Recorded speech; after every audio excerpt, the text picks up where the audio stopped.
Thank you for watching part 4 of the Outer Worlds 2 playthrough. I was just looking at the achievements. I've been playing for about 8 hours or so, and I only have 2 out of 48 achievements. So I really need to start doing stuff, I guess, doing more stuff. I feel like I've been doing a lot, but the game's like, dude, you've got 2 achievements out of 48, you're a loser. So to that I say, F you, game. Just kidding. I'm enjoying the game.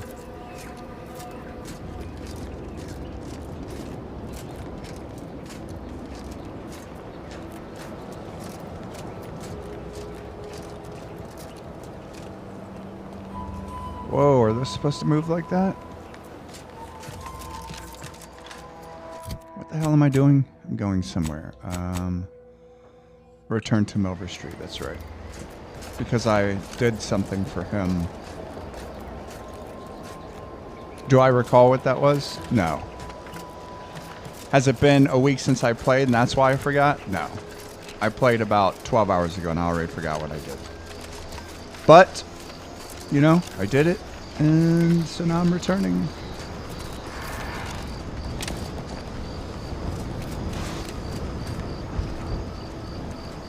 The hell is that?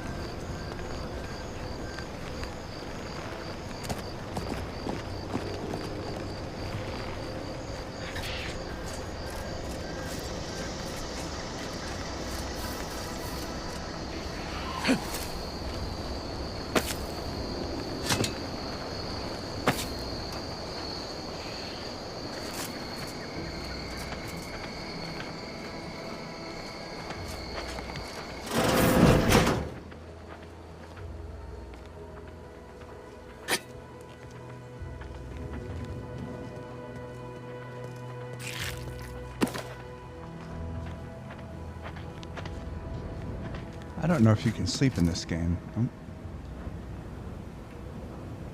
I need lockpick 2. Alright, I need to level up. There's a lot of things I have not been able to open because I haven't been investing a lot in lockpicking. And so I will do that the next round. I have many reservations about this. The Protectorate has always provided for us. For what reason would we forsake such a stable and safe way of life? Because, friend, with the Protectorate, you're only surviving. With Antes, you'll be thriving. So your superiors order you to thrive? No. It's just something you can do on your own. You'll have bosses and employers, but it's up to you to get yourself to the top and make yourself the employer. I see.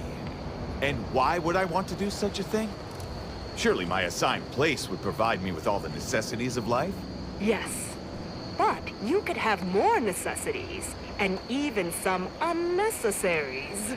For what reason would I desire material possessions which are, by definition, unnecessary? And while we're on the topic, what are you potentially gaining from recruiting me? Ah, that's one of the best parts, John. When you sign someone else up, you get a bits bonus. I see. This free market idea, seemingly not without merit. I'll require some time to ponder this. Of course, friend. Of course, friend. You ponder it to your heart's content.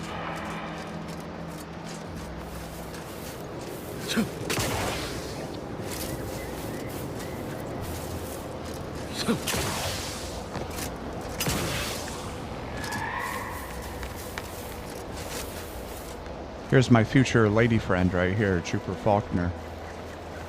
What up, girl? Soldier.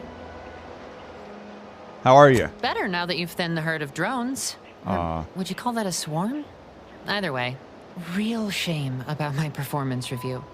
I thought I was doing better. Not according to Carr, at least. Well, you're a 10 out of 10 for me. I gotta be moving on now.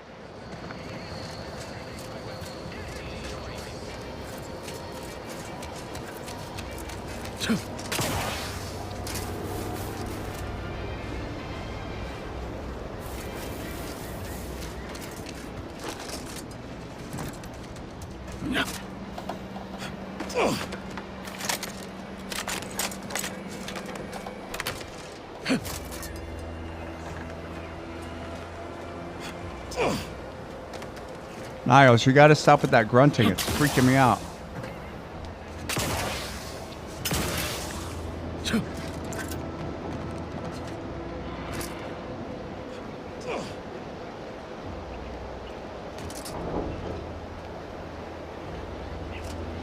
There better be something up here if I did all that.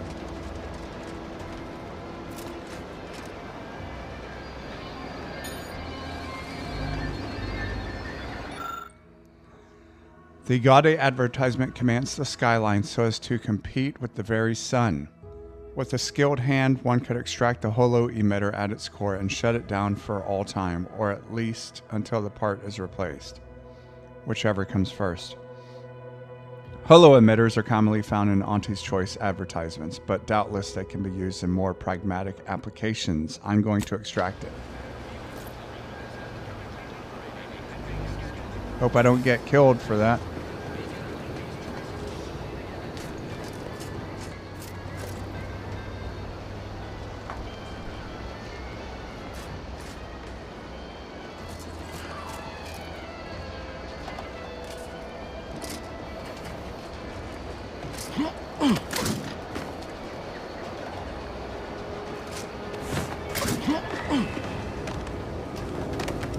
Sounds like you're pooping every time you do that, Niles.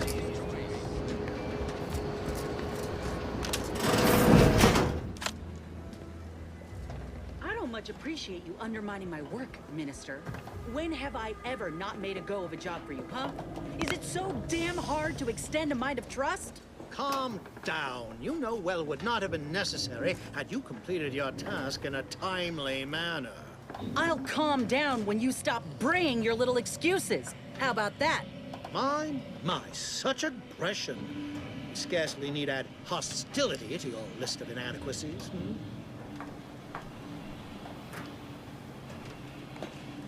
I'm just gonna walk in there and pretend I didn't overhear all that. And she's not talking to me because I talked to Silver Street, Mover Street first. What up, homie? Fair Trooper Sealong, no mind. The individuality encouraged by Auntie's Choice sometimes inspires employees to speak out of turn. How has your progress been? Have you acquired what we discussed? Yep. The secrets of mental refreshment at your fingertips. Excellent! Pleased that someone in my employ can be relied upon. Here, have one of my finest suits as a token of thanks. May it aid in your capture of hearts and minds. Again, you gave away my job and told my replacement to send me home. That don't make me wayward, and it sure as shit don't make me unreliable. If this contract weren't staying my hand, I reckon you'd be answering to it right about now.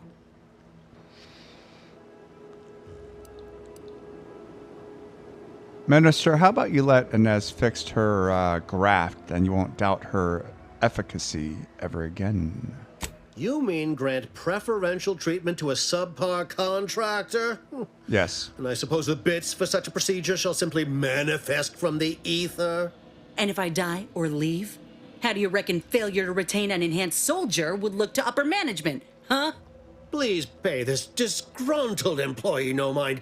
What would she do without Auntie's hand to guide her if she were unemployed? I should think death a preferable alternative. That's it. I'd rather be a down and outer for the rest of my life than crushed under your counterfeit leather boa boot a second longer. I quit! Good for you, Inez. Good for you. It most assuredly is not good for her.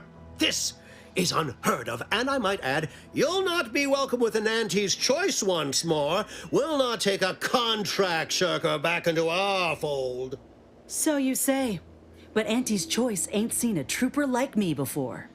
You'll regret counting me out. Till then, I hope you choke on your mock apple martinis. And you, I got a proposition for you. Come find me when you're done with this clown. She will most assuredly regret her decision. Most assuredly. But I suppose that is no longer my concern. Now, where were we? Oh, yes. The acquisition of this information is but the first part of my plan to bring our foes into the fold and to ensure my future. The second is my operation in Westport. Look, dude, I'd have to be pretty stupid not to realize you want to ask me. Nope. Sorry, I am stupid apparently. Let me start again, Minister. I'd have to be pretty stupid not to realize you want me to ask for more details. I should have known better than to try to bait an individual as savvy as yourself. I shall speak openly then. Bringing Westport to heel will deliver me not only my future, but the tools to aid you in your endeavor to enter the Vox station. Yeah, I've been there. It's, basically, it has one foot in the grave, or the ocean. Yes, it is a grim place. But the Protectorate hangers-on who remain there are anything but inclined to move on. Converting Westport's subjects will teach us much about the Protectorate mind. How it solves problems, what it desires, how it can be swayed. I've a kit of supplies to aid you, items to cajole or to dissuade. Sabotage the town or sway the citizenry, the choice is yours.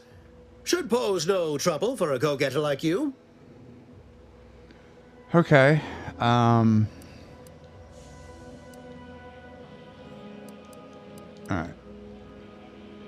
Why is converting Westport's subjects so important to you there, Minister? Westport represents a challenge.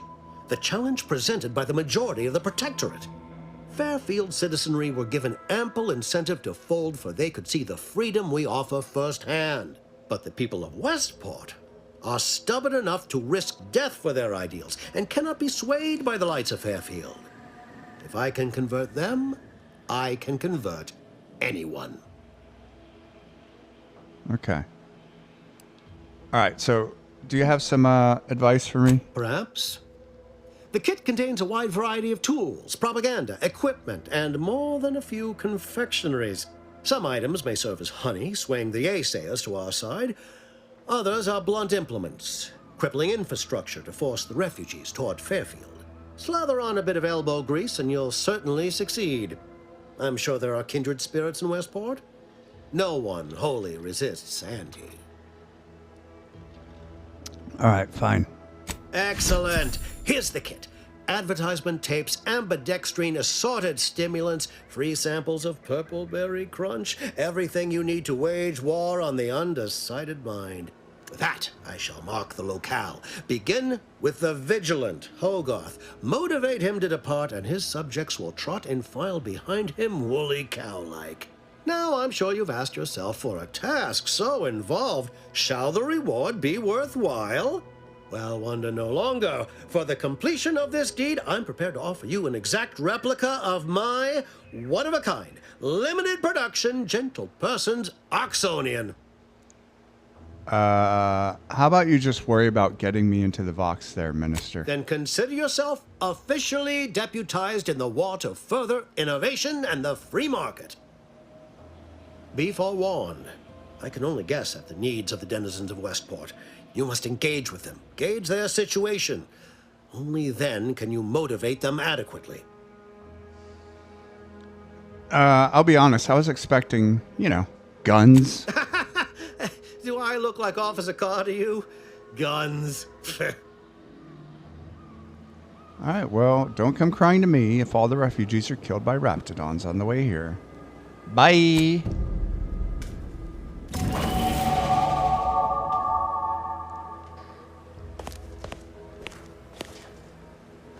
Oh, she's waiting for me. I like Inez, but I'll be honest, the arm growing out of her back creeps me the fuck out. You know what I mean? Alright, so we have 2.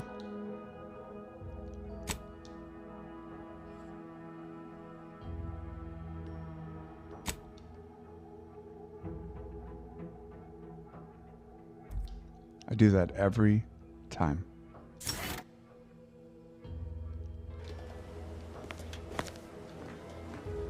Can we talk to her now? Hey, Officer Carr. What is it? Make it quick, yeah? All right, never mind.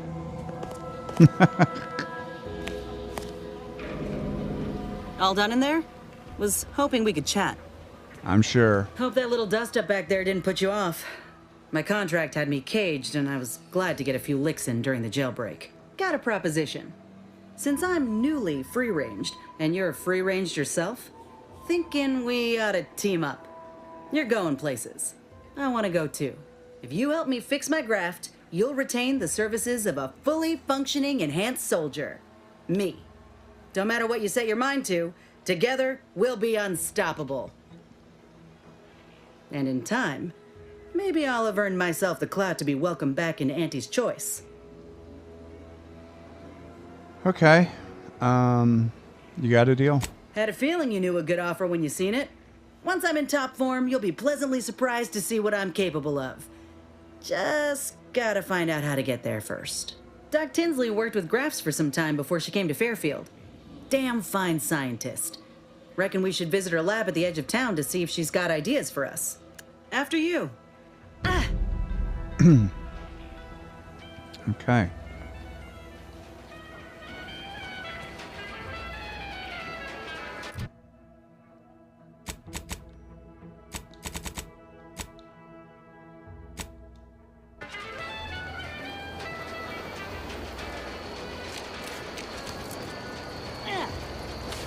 Oh, let's look at our new outfit.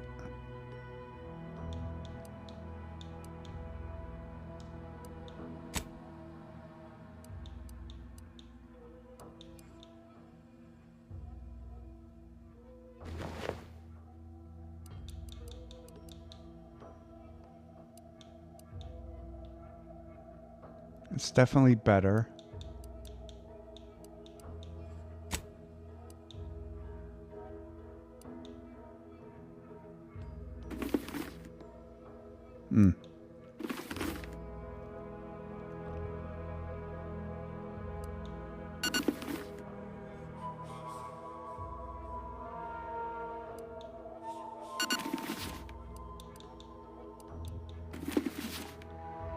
I don't know. That one looks kind of cool, I guess. At least it matches.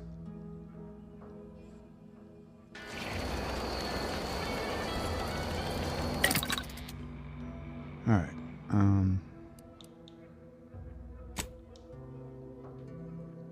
Break down all junk.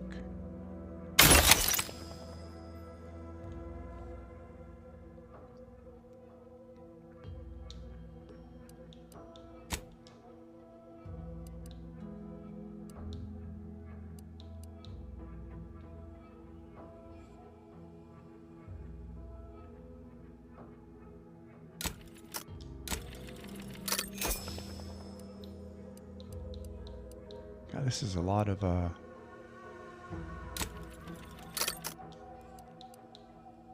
short rounds.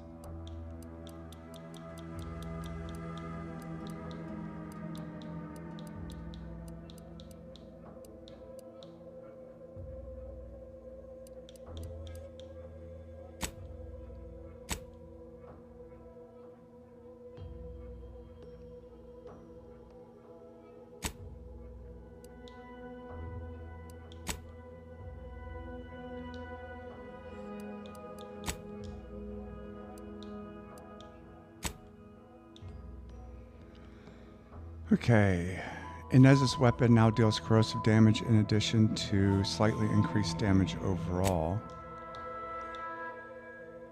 Her rifle. Can't do any of this stuff because it's still locked. That's fair.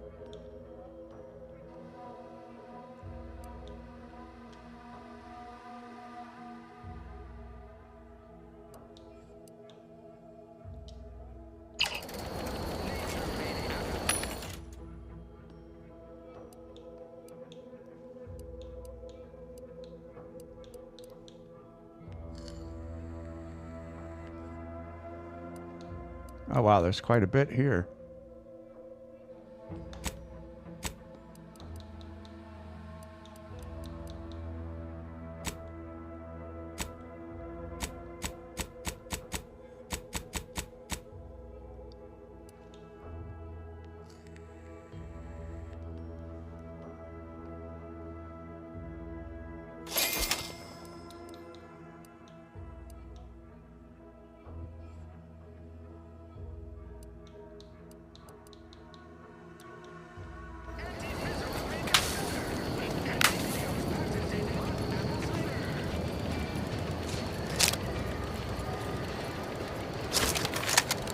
definitely need...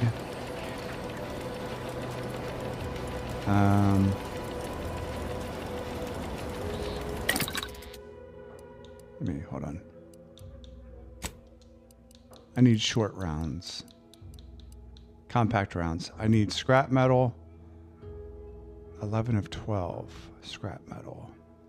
Okay.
Hey, Doc. Hello again.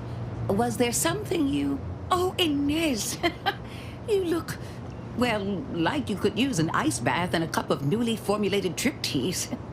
Has something happened? Something has, all right. I ended my contract effective immediately. Now I'm free to prove myself to everyone in Auntie's Choice. My way. Well, that's wonderful news. Or is it? I admit I'm still trying to work through what contracts mean hereabouts. But you do appear to be pleased, so I shall be pleased for you. It's good news. Inez is now free to fix her graft. She says you can help. Ah, that is not common knowledge in this town. But since Inez appears to trust you, I suppose I can do the same. Before I began my new illustrious career working with our tame, scarily friends here, I was a researcher in the Enhanced Soldier Division. Oh, I was on the verge of breakthrough when they shut us down. Oh, when I think of the lives I could have reached. But in my current role, I do try to help where I can. Where my own first aid training can't reach, Doc's got me covered. The graft knocked me on my ass for weeks when I first got it. But she nursed me back to health. Would if I could have done more. Well, you could do more now, Doc. Right. I have a lead, Inez. I've identified 2 viable beasts on this island that you may be compatible with. Though it may not be easy to acquire the suitable specimens. The first candidate is the skeleton crabble. It has a rare form of albinism and was last spotted on the western coast by protectorate scientists, who, unfortunately, went missing. I happened upon an old report of theirs along with a code used to operate their machinery. If their fate is what I suspect, the code may be of use to you. I heard rumors of the creature myself. Our skeleton sounds a good bit larger than the average crabble. Meaner and smarter, too. All right. What about the second candidate? The second candidate is a Raptidon matriarch, the only one of her kind on the island as I understand it. She was last spotted in the crags near the Vox Relay. Deep in protectorate territory. This matriarch sure ain't making it easy for us. She'll be more aggressive and more cunning than her smaller kin. Okay, any ideas for how to kill her? When you breach the matriarch's lair, you must rouse her from hibernation. I found pheromones to be quite effective.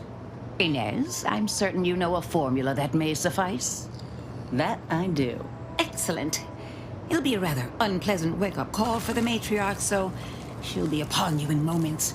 I suggest your armaments be at the ready. Then the grafting part is yours. So, kill the creatures, chop off the parts. That seems straightforward. Yes, though I would recommend a careful surgical removal of the specimens, please. Now, when you acquire one or both of these parts, return here straight away, and we can begin surgery. Law guide you both out there. Okay, thanks. I guess I'll take help from any and every higher power at this point.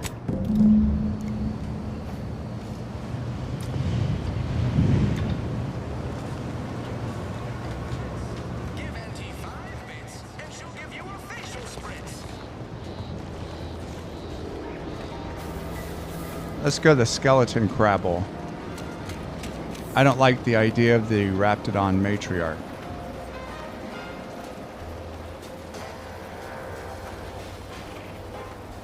Gonna need a bigger storeroom for all these orders. Let me guess. Gun keeps jamming, armor don't quite fit snug as you like. State your division and I'll get you outfitted, quick and proper, or your next provision's free. Now that you mention it, I could use some new accoutrements. If you're not with a specific division, I'm supposed to take down a name before offering my wares. I'll just make it up for expediency's sake. All bits spend the same to me. As Chief Replenishment Officer, it's my privileged duty to furnish our brave troops with all of their wartime essentials. You could say I'm in liberation. Tell me what you need, and I'll do my ample best to supply you. Okay, let's see what you I'm have. sure you'll find something to your liking.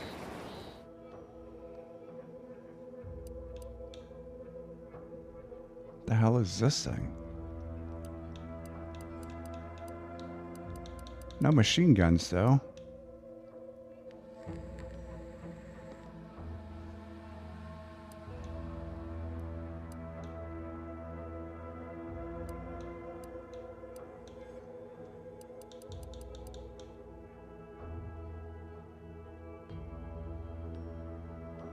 That's a lot of things. Alright, so I can sell some shit.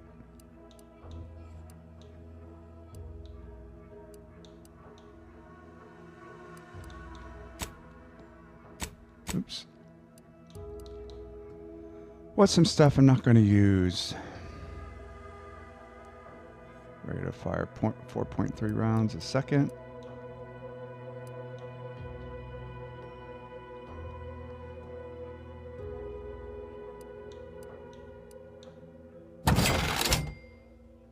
$69, that's all she's going to give me.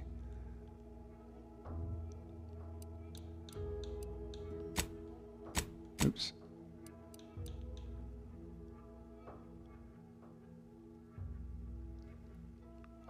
How about some storekeeper clothing?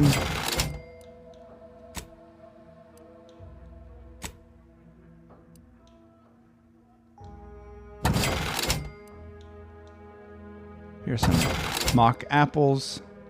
Here's some tribute pancakes. Yeah, I'm not going to get enough to get what I want.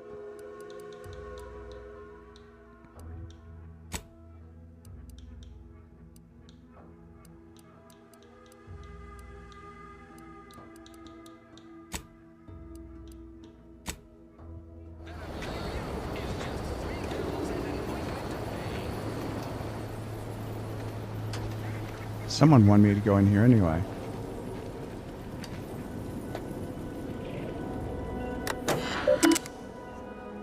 Display current inventory. This extraordinarily long inventory list includes weapons, armors, non-perishable rations, high-caliber armaments, and medical inhalers. Okay.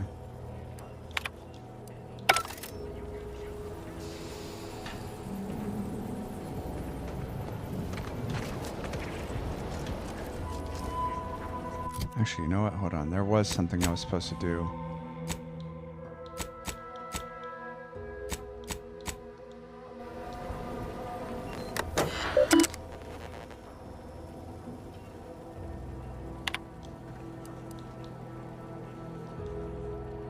Replenishment terminal keycard.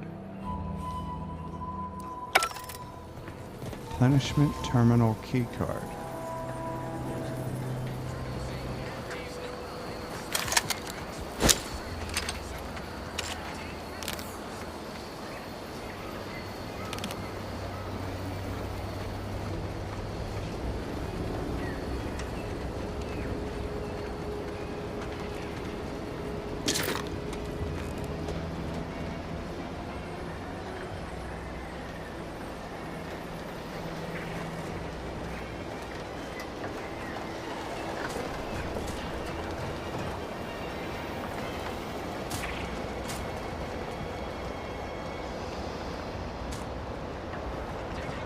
Consume in peace and we won't have a problem.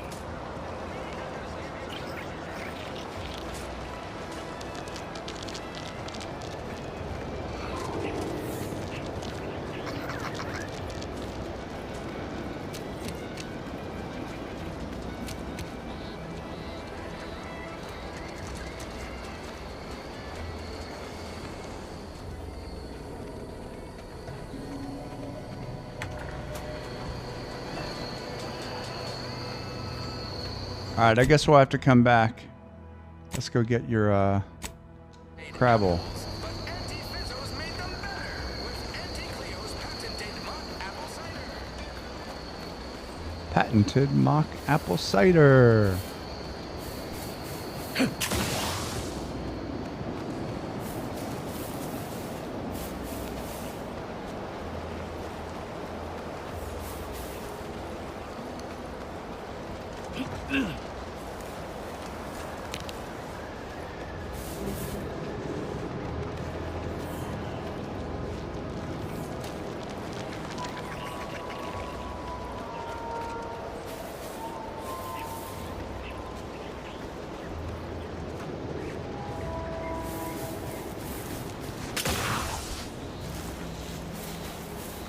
That was worth a shot. Too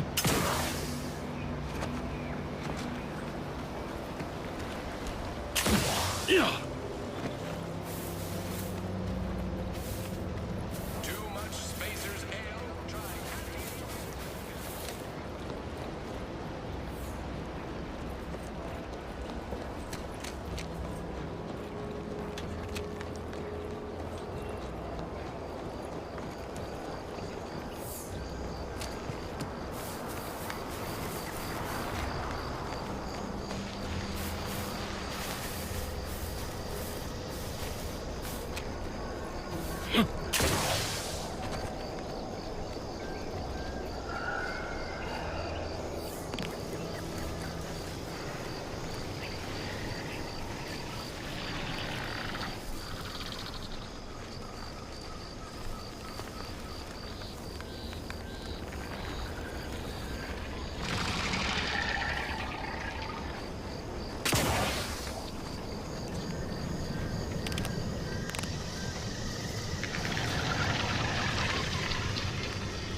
Perhaps if I subjected it to a large amount of N-rays, then hit it with the hammer. Oh, hello there. Welcome to my little slice of paradise in paradise. I didn't hear you come in. I'm focused something fierce on my current project, you see. Yeah. Tell me about the project. Is it the Crabble egg I'm looking at right now? Well, aren't you the observant one? Yes, a Crabble egg. I'm more than happy to tell you all the details of my project, since you asked. All right, fine. Let's hear Like it. I was saying, friend, this here Crabble egg is gonna make me a mountain of bits. See, Crabble eggs contain carbon, oxygen, iron, and are each self-contained units. You know what else has all those things? Skip drives. Yeah, that's right. I'm gonna make me a mountain of bits selling skip drives made from Crabble eggs. I'm basically there. I just need to figure out the process of turning the eggs into skip drives. And I'll be off to the races.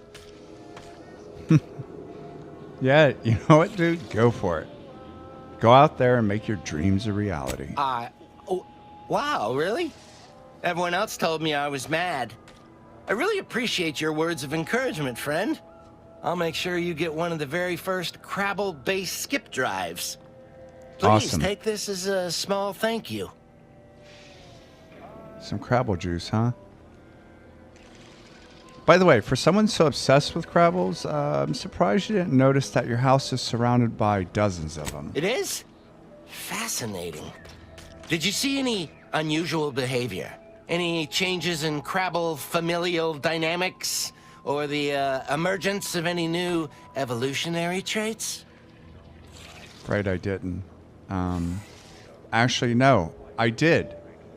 I'm fairly sure one was trying to adopt me, had the paperwork and everything. That is a physical impossibility. They lack the opposable thumbs necessary to sign paperwork. In this lab, we only deal with the cold, hard facts of science.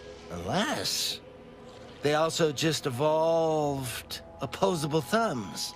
Evolution and familial changes in one go. This is so exciting. Once I finish this experiment, I'll head out to see for myself.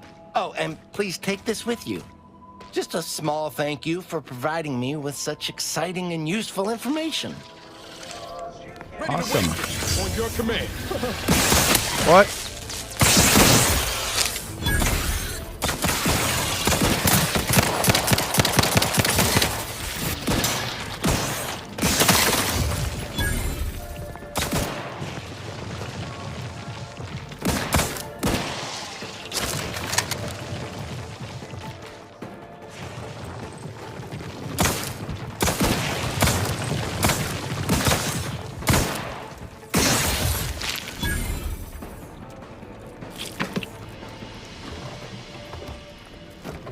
He didn't even look up, not once.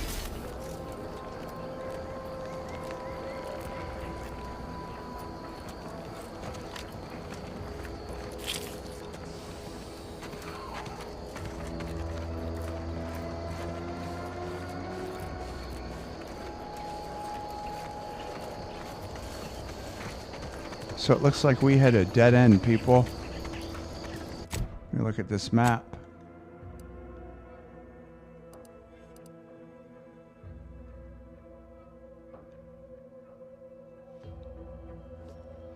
I don't see a road.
Of course I have your back.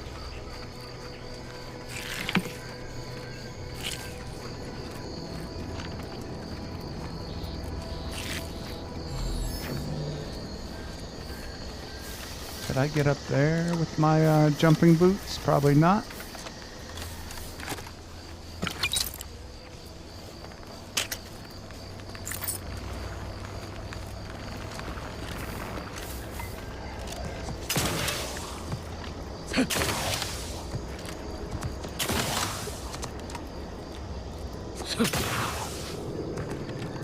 Son of a bitch.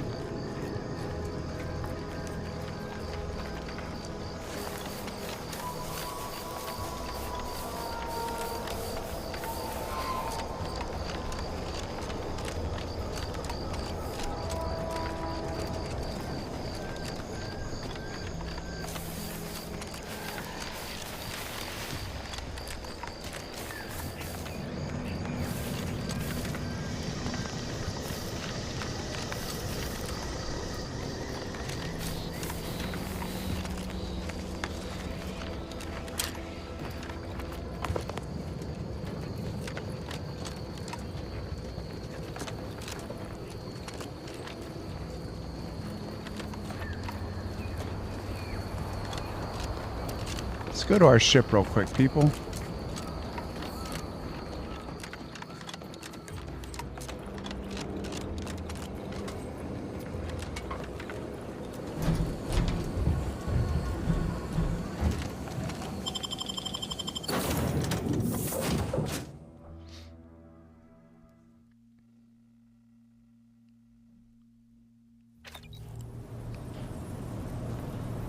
Alright, I think I have...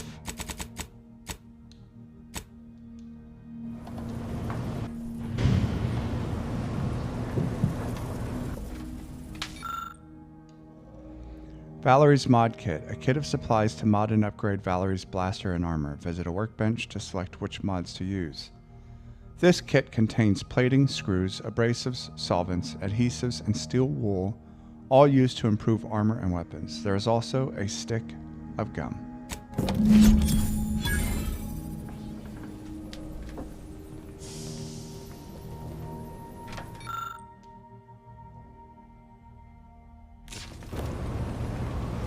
I should also have a pet.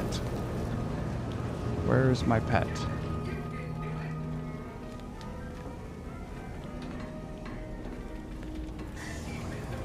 Berry Crunch.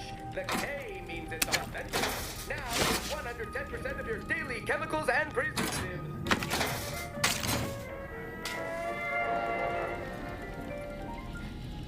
There it is. Hover drone. Don't let its name fool you. Drones are dispassionate killers, and this one is no exception.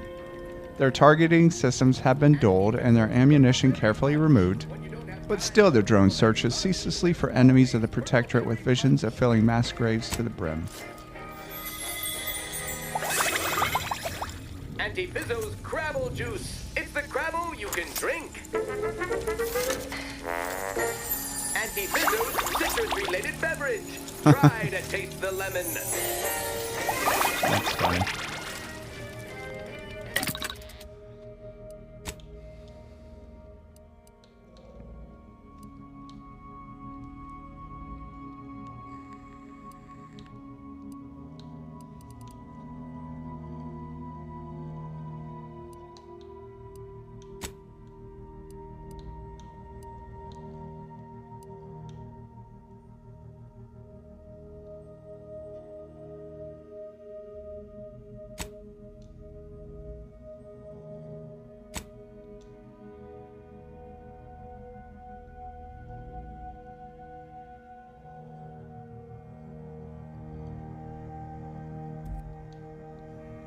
Hold on, what the hell am I wearing?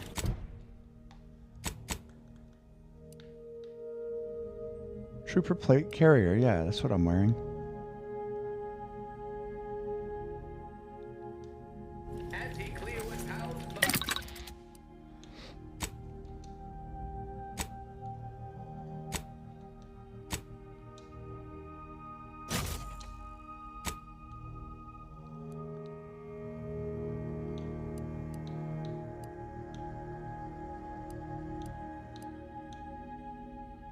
Additional weapon slot, I like that.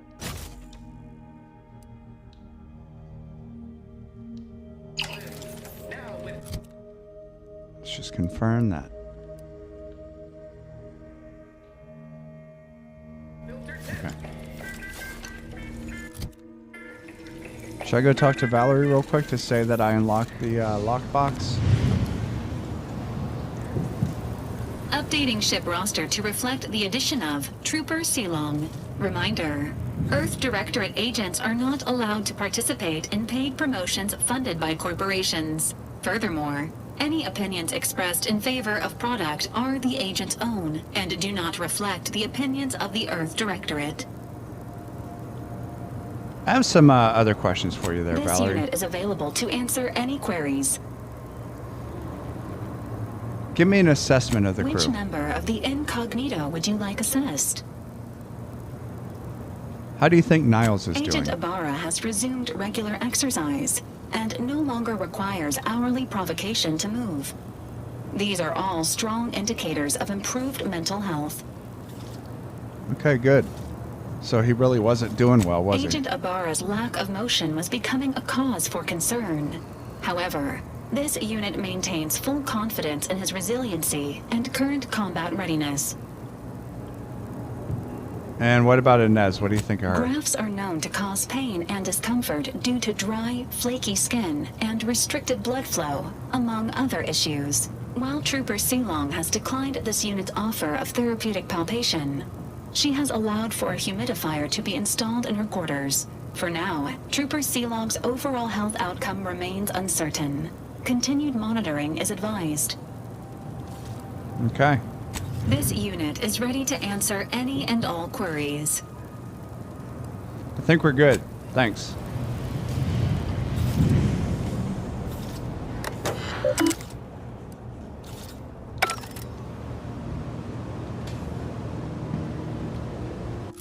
All right.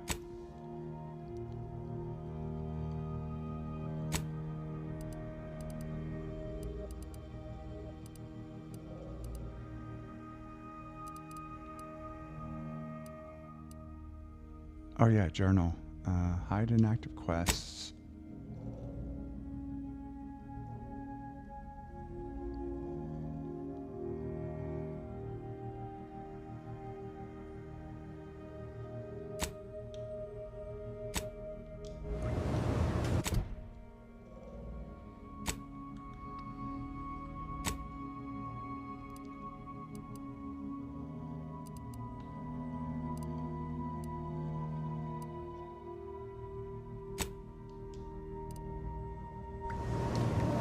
Not sure why I can't fast travel now, but okay.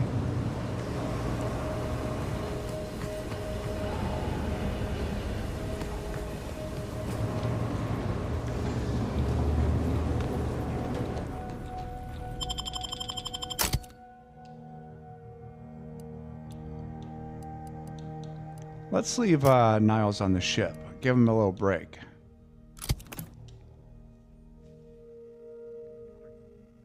Sure he's tired of running all around Paradise Island.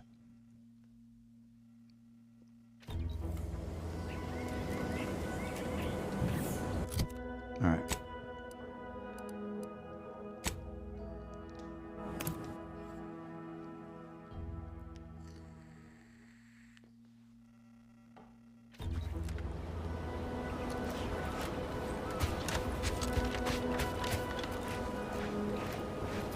So we've been here before, but I guess I didn't kill the skeleton crabble. Right. These folk have been dead a while, and that must be the machinery Doc mentioned. Over here, Commander. Yeah, I see it. Huh. Seems this terminal reroutes power to speakers around the cave. They were using sound to lure the crabbles out. Let's see here.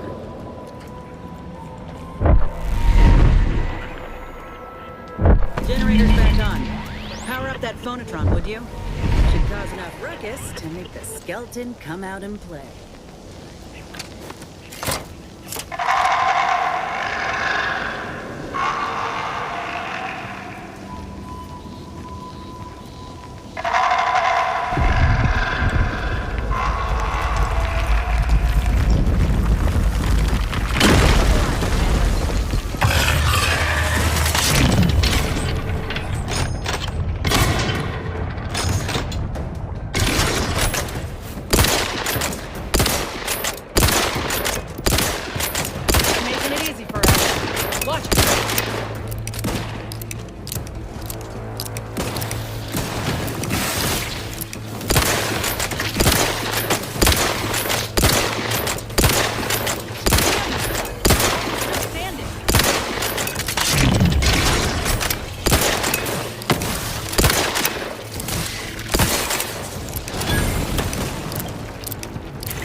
Jesus.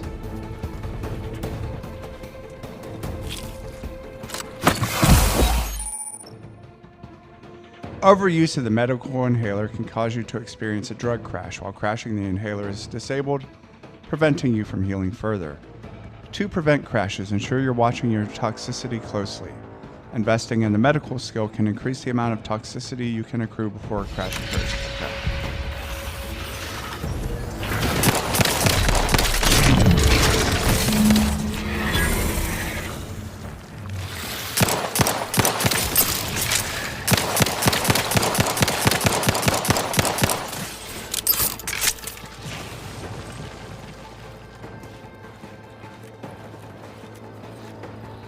Inez is down.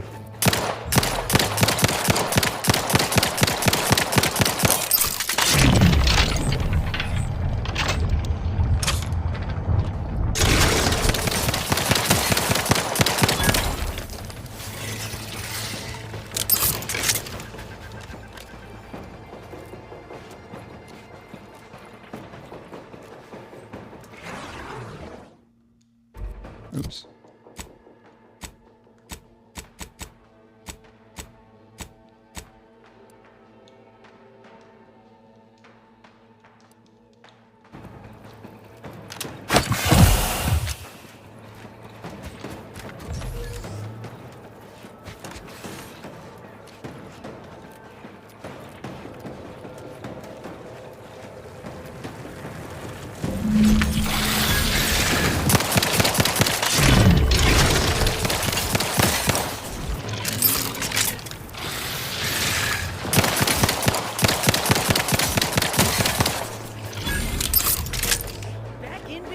Nice work.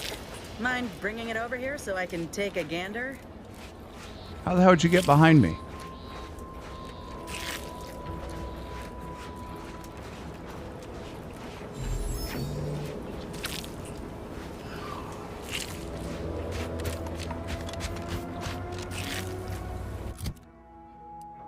Okay.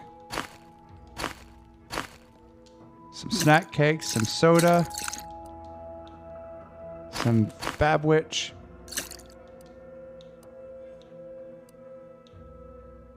Ooh, a little bit of gin would be nice. All right, where are you? There you are. We pulled a good harvest. Doc Tinsley's going to be pleased.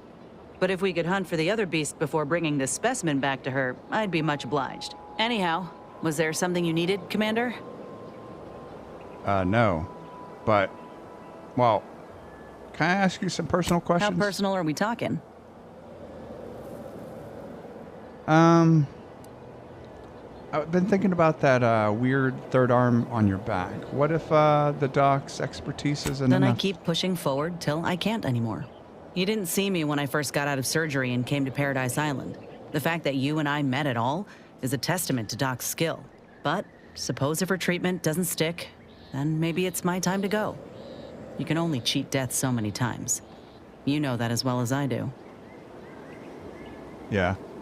And what about the doctor who gave you that first graft that put that weird arm on your back? Oh, I couldn't even tell you who that doctor was or where they're stationed. Grafting was a procedure in its infancy, see? So corporate like to keep things hush-hush.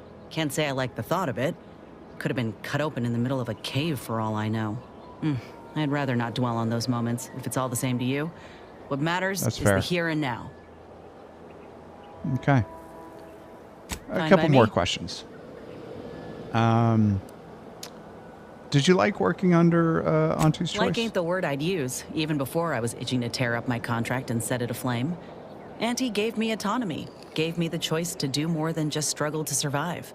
They treated me better than my last employers did, and despite recent events, I believe in their mission. We can give folk here in Arcadia a better life.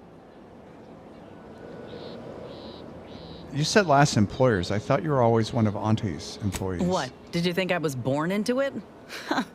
How else do you grow a corporation to this size without doing outside recruiting? Take a look at what most systems offer and what Auntie's Choice provides. Do the math. I'm just one of many who welcomed the chance to enlist with open arms. Fair enough. Was it difficult, you know, like adjusting to life under the new management? Of course. Going from a life lived in squalor to one that rewards you on merit, It would send anyone's mind spinning. Now, do I got qualms with Auntie? Sure. But I'll tell you what. When she overthrew those Spacer's Choice bastards in Tau Ceti, my home system, that takeover was the best thing that ever happened to us, even if it took time to see it.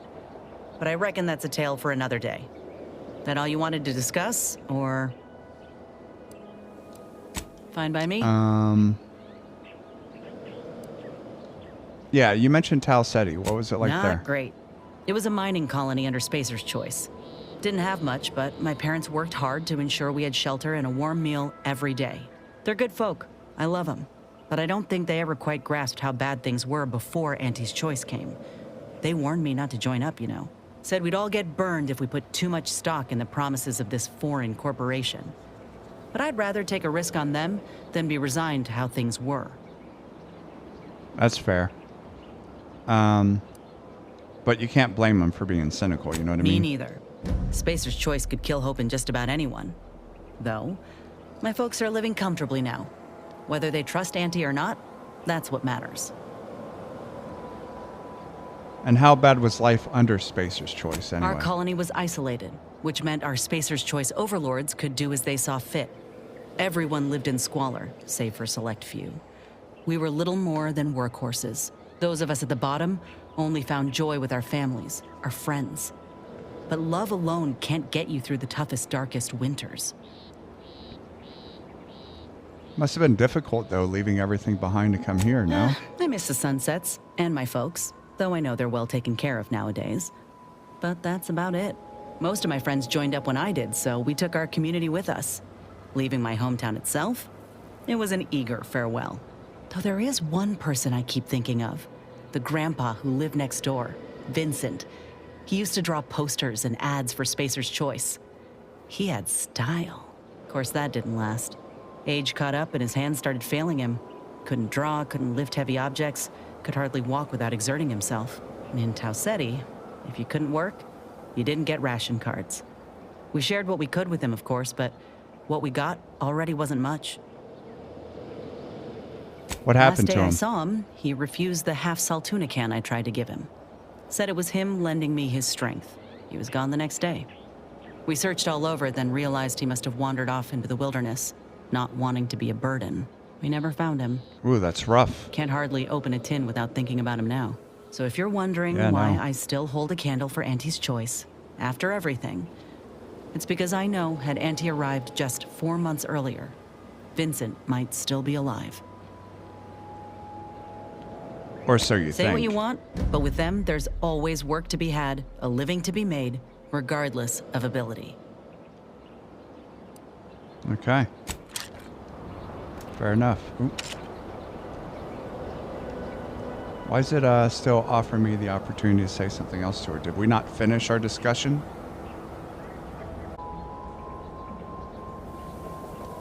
Auntie's Choice and the Protectorate got a difference in opinion. The Protectorate believe they can't be bloodied. We think otherwise. Got something that needs doing, Commander?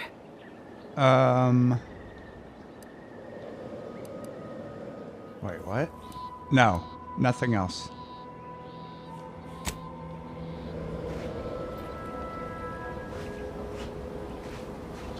All right.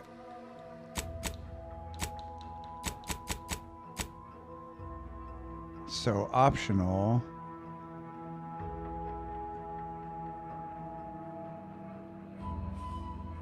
What if we just return to Ethel? And we don't go for the...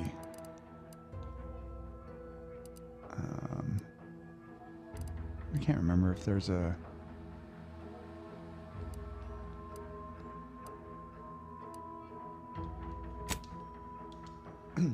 Sorry, if there's a vendor in Fairfield, but there surely is.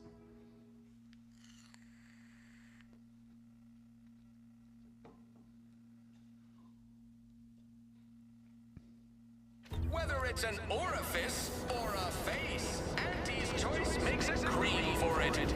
I've been bartering with the defectors. Traded one Borst rocket for a whole tin of prestige Borstelov. Straight up. And?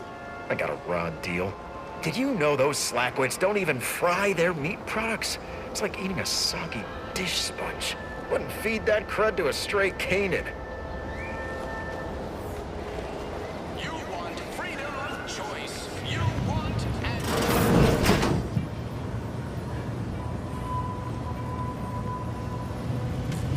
I must ask you to hold still. You've returned. Now let me fetch some clean gloves. I'll do it later. I'm still quite busy, so make this quick if you please. I'd like to see your medical supplies, Doc.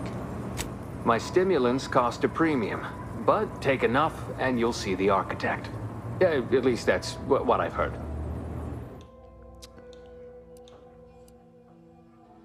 Okay, heals 200 instantly, increasing up to 2 times that amount the closer you are to death.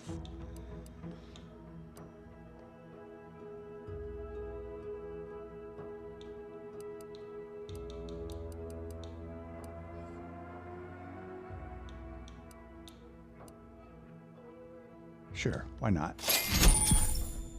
Primers are special tools that synthesize healing medicine through your inhaler. In your inventory, you can equip and slot primers, changing the effect and potency of your medical inhaler.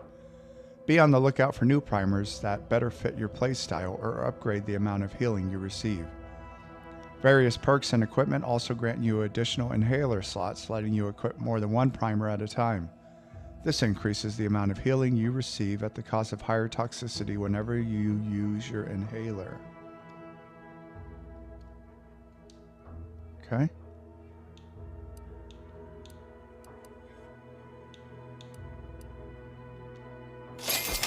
Oh shit, did I just buy 2 of them? Oh, that's my fault.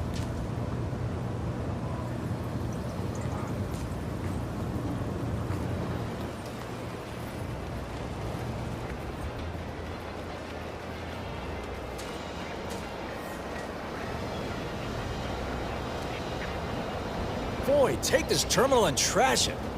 That's it. I need a smoke. I don't know if I talked to Sims. Excuse me. If you're about to blast me about fixing that void-forsaken terminal, it'll have to wait. I'm entitled to a break like anyone else. It's in my contract. I triple-checked. Yeah, dude, I wasn't giving you shit about that. What do you do around here when you're not on break? I'm a technician. I've been getting pressure from folks up top to deploy these Protectorate drones to the military camp on behalf of Auntie's Choice. The drones are ready to launch. All that he's doing is fixing their targeting priorities so they mark us as friendlies. But I can't breach the terminal's security protocols. Yeah, actually, I was attacked by drones near Fairfield. Are you sure you even want to deploy these? Drones are only as dangerous as their programming. But it's a moot point anyway. These ones ain't gonna shift on their own anytime soon. And that there's a problem. I know it probably seems like we're up to our ducks in troops, but half of them are ex-Protectorate trainees who can't tell the business end of a rifle. We need these drones. You know, it's funny. I actually have some experience with security protocols. Do you want me to set the new target priorities? As long as I'm on break, work does not exist. I cannot see the terminal. I do not hear the terminal. Get me? If you want to go poking around, that's your prerogative. Just don't break anything, all right? All right.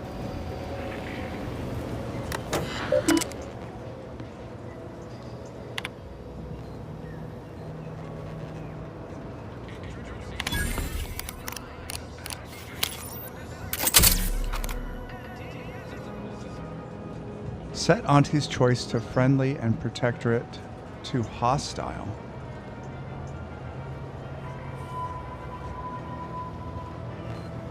Oh, I see.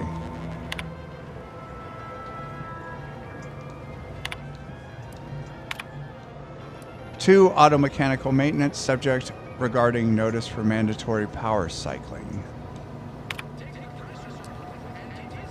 As the Ministry is no doubt aware, performing a mandatory power cycling of our auto mechanicals will necessitate putting the very drones Fairfield relies on for its primary defenses into standby mode. It is not the intention of this humble technician to frustrate the Ministry, but with your permission, I would like to conduct this exercise in stages, rather than neutering all of our defenses at once. It is my fervent hope that this will accomplish the task to the Ministry's satisfaction without leaving Fairfield completely vulnerable to attack. Awaiting further orders, First Technician Delil Hoda. to Fairfield drone operations, subject notice for disciplinary action. First, Technician Hoda, you forget yourself. It is your duty to follow orders to the letter, not to interpret them as you see fit. You state that Fairfield will be completely vulnerable to attack without its drones. I cannot begin to envision what foul villains your discordant mind has conjured, but hear me plainly. Fairfield is under no threat. Firstly, your little backwater town is hardly a military target. And secondly, Fairfield enjoys the guardianship of the Protectorate, making your sinister implication of its vulnerability all the more troubling for its complete disconnect from reality. For this reason, I am forwarding your previous replies evidence of moral decline and referring your case to Arbiter Nebs, who is, at this moment, conducting training exercises on the island. He will decide how to best address your malfeasance. In the meantime, I expect that power cycling to be completed forthwith, or I will add dereliction of duty to your list of offenses. Signed, Headminister Esparza, Ministry of Automechanical Maintenance. 2 Vox Relays, subject urgent, immediate threat to Fairfield, help requested now. This message has been reviewed by the Ministry of Accuracy and categorized as disinformation. Please contact your supervising warden for permission to access deleted messages. The Sovereign thanks you for your service. Wowee, look at him go. Laura's gonna be pleased having him added to the arsenal.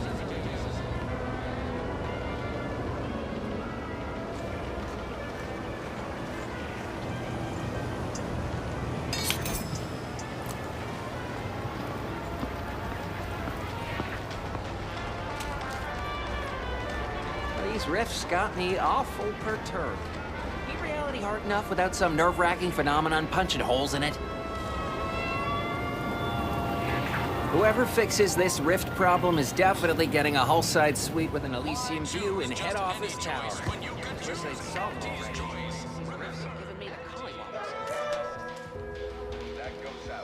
I see a huge opportunity for us in Fairfield. There's zero competition and plenty to drive people to drink. What up, bartender? Well, don't you look thirsty for fulfillment and value. Welcome back to... Oh, what was it again? Oh, right. Absent-minded. What'll it be, stranger? I could use a drink. Pick your poison. And I am mostly not being literal there. Give me some prestige brandy. Just one. Thanks.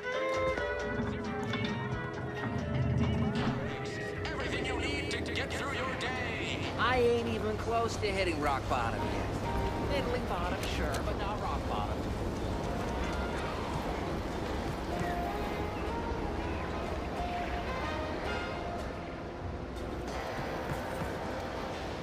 More perfect goods. Welcome, welcome. See anything you like? Well, if it isn't a new face in Fairfield. What I meant to say is that we now have the new improved Purple Berry Crunch. Now with 10% more flavor. Or was it crunch?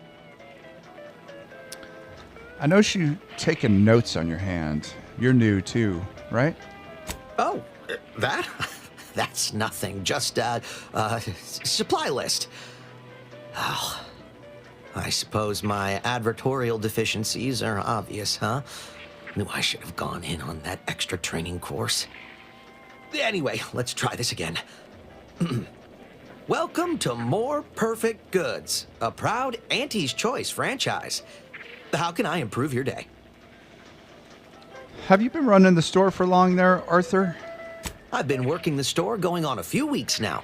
Got promoted shortly after Auntie's Choice liberated Fairfield. Still finding my stride with all the marketing suavities, as you witnessed. Advertising's been a right struggle to get a hold of, much to my chagrin. What's the problem with the advertising? Well, advertising is an essential part of my business. But I haven't got any new products to advertise.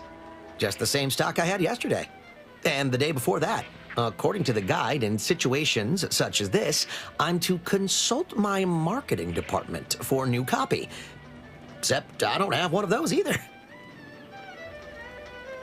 Well, couldn't you just put in a request for, like, you know, different merchandise? I didn't want to seem discourteous by asking. I still sometimes forget this isn't the Protectorate. Maybe I will put in the request. That'll sure show some initiative. Thanks for all your help. Now, is there anything I can do for you? I noticed you got some expensive stuff lying around. Thanks for noticing. All part of the presentation, of course. Think success, present success, be success. Do you hear the gnawing from the back room? I bet it's Sprats. Sprats again. Must be after the crunch. Please wait here. This'll just take a moment.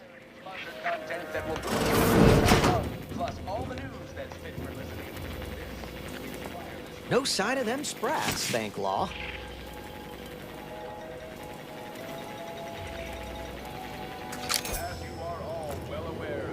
Coming back out.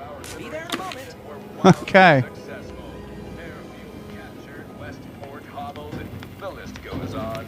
By concentrating on high-value targets, we capably avoided spreading our forces too thin. This is a strategy we will continue to employ. Case in point, even though the Automech Repair Center has been successfully rendered unable to repair automechs, several patrols have since gone missing in that area. All right, Arthur, let me see what you have for sale. How can I improve your day the Auntie's way? I'm sure you'll find something that'll fit your liking. Okay. Advanced decryption key.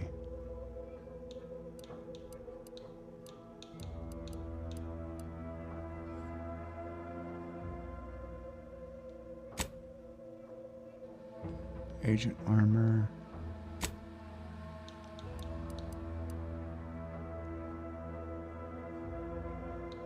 I'm not getting a lot of money for these weapons. Why does that one sell for more than that one? Oh, because it's legendary, I guess. I see.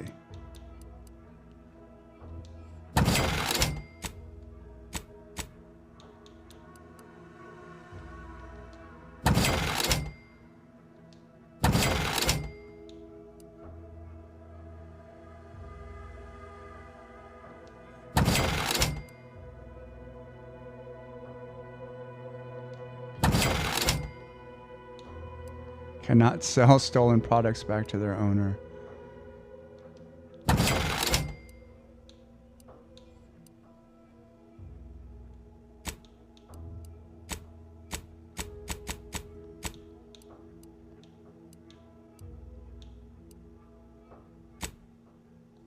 All right, thanks.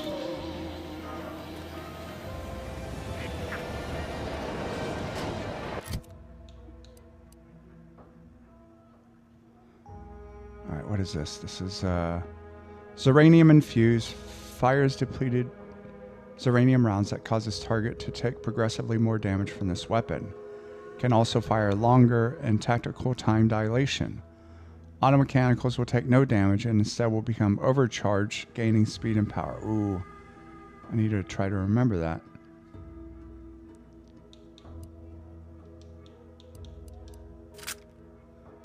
Oh, that's right, I have. I see.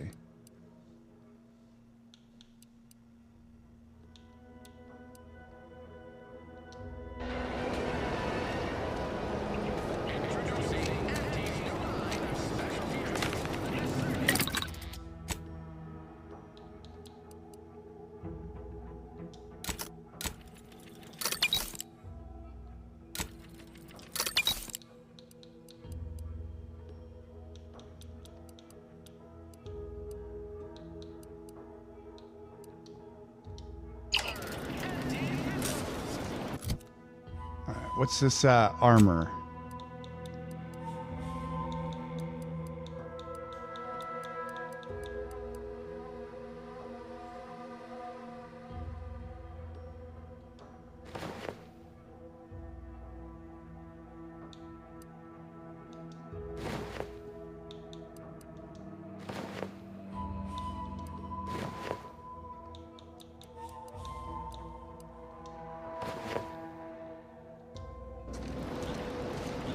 I don't like any of these uniforms.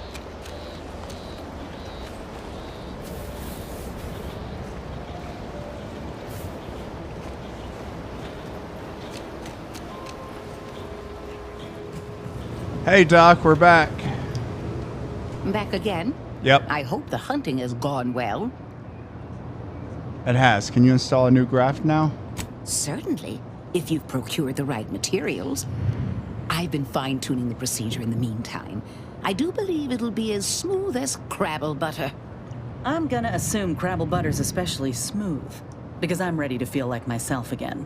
The material we harvested from the skeleton Crabble could allow me to fire off scalding shell shards. They'd pierce through armor easily, I imagine. We only acquired one grafting part, so I think that'll have to do. Unless you want to help me hunt down the other creature? Not particularly. Let's go with the Crabble graft. Then I will. And you know what? This makes me the first of Auntie's soldiers to graft with the skeleton's claw. I rather like the thought of being a pioneer. Oh, the skeleton Crabble will be a splendid match for you, Inez. Go on now. Get sorted while I get this machine up and running. Mind the Raptidon drool on the table. No need to be nervous. I promise. Take a deep breath, Inez. Think happy thoughts. Thank you for the bedside manner, Commander. As you can tell, I've got a nervous temperament and jump at the sight of my own shadow. Enough distractions, please. I need the utmost focus for my work. Please get rid of that weird baby arm. This is beautiful work. My best yet. How does the limb feel, Inez? Any numbness? Pain? Yeah, both. Body's not accustomed to the presence of another limb. Feels like I've got an extra passenger in my nervous system. But it certainly beats feeling like I'm bleeding on the inside. Or fighting the urge to feast on raw human flesh. Like last time. Well, I'll certainly be having words with that surgeon, leaving you in a state like that. Now, you come back straight away if anything bothers you. Will do, Doc. I thank you. And you, Commander, without your help, I don't know what I might have done. Whatever you need going forward, I'm there. You got my word.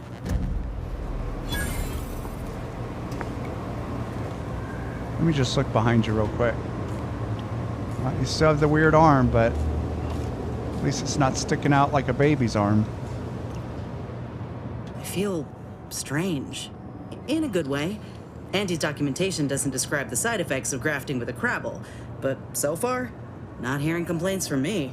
I'd say this officially puts me back in full fighting form. If you ever thought I might slow you down, you can give those fears a kiss goodnight.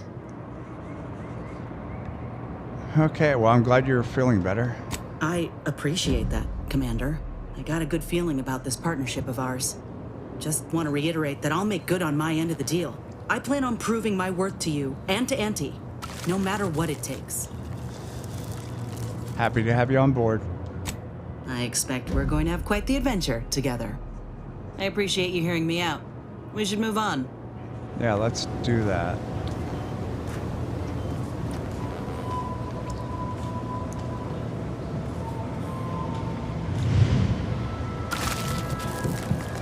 All right, what's next?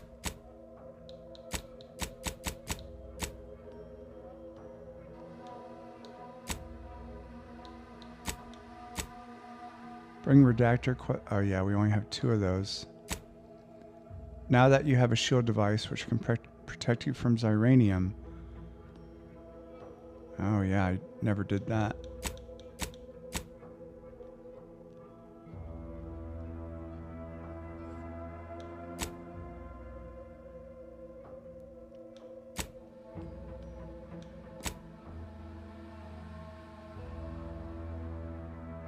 Ugh, I don't want to do this stuff.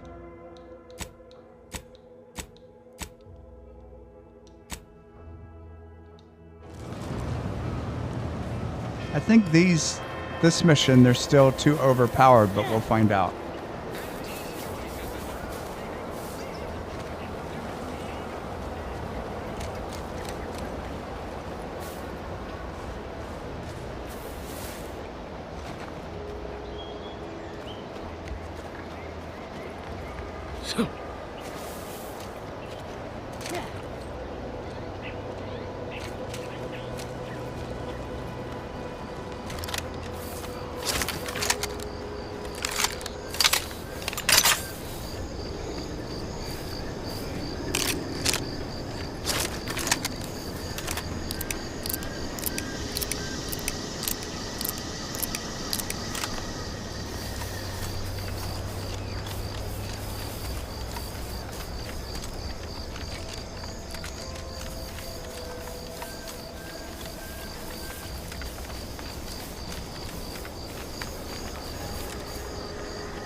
Oh,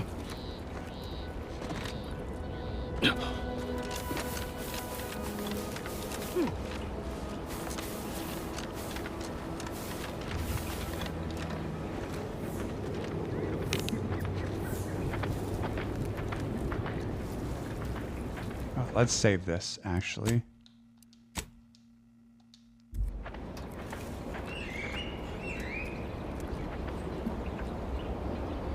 Came over me. So touchy today. Any little thing, I swear it.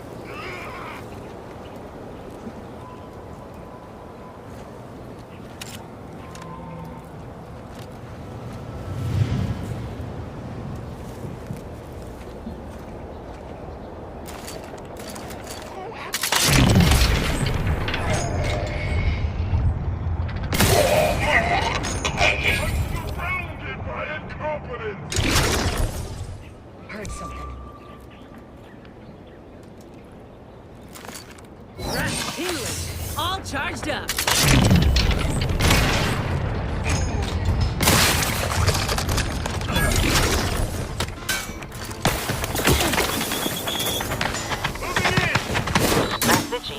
One workplace injury coming right up. Ah, this deserves my favorite cut.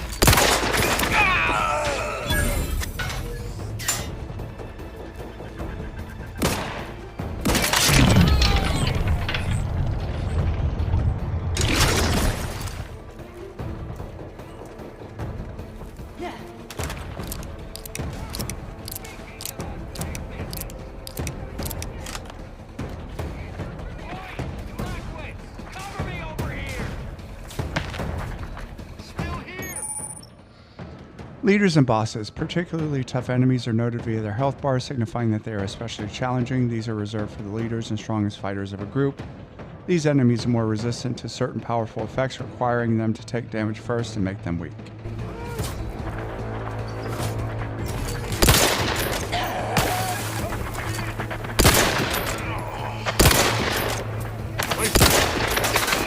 Commander, you're winning!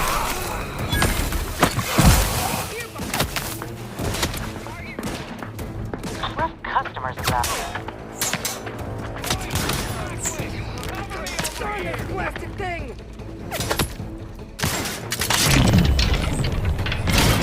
You're looking pretty skinny, Commander.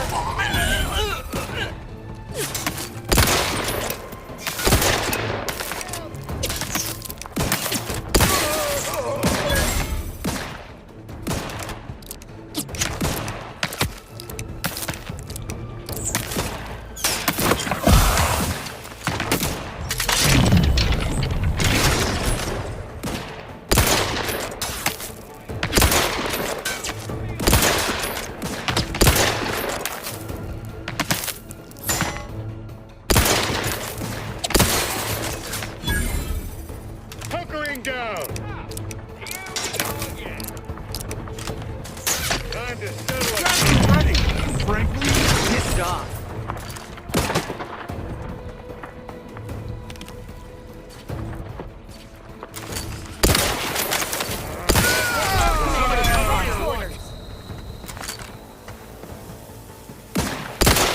Help me end this fight on my feet!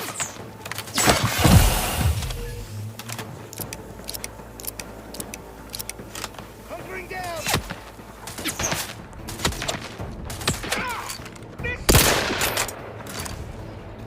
Time to settle accounts.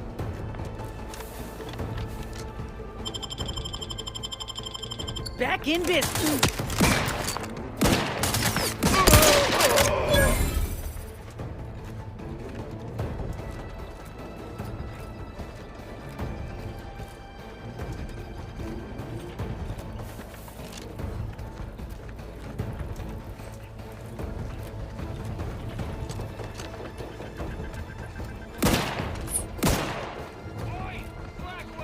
Cover me over here. Looking a little woozy there, Commander.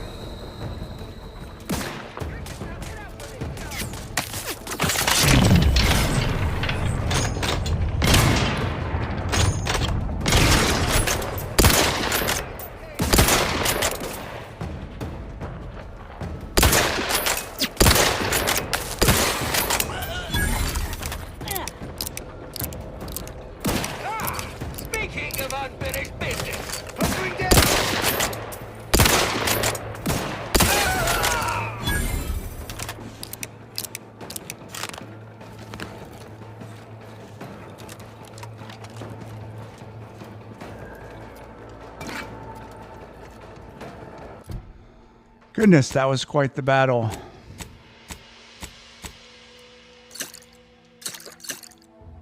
Just drink a bunch of soda. Always makes me feel better, frankly.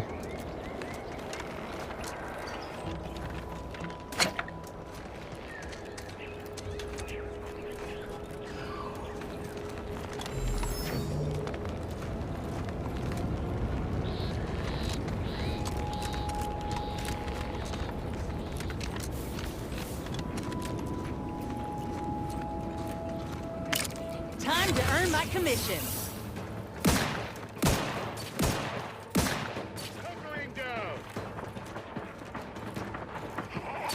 This is disrupting my entire day. Good.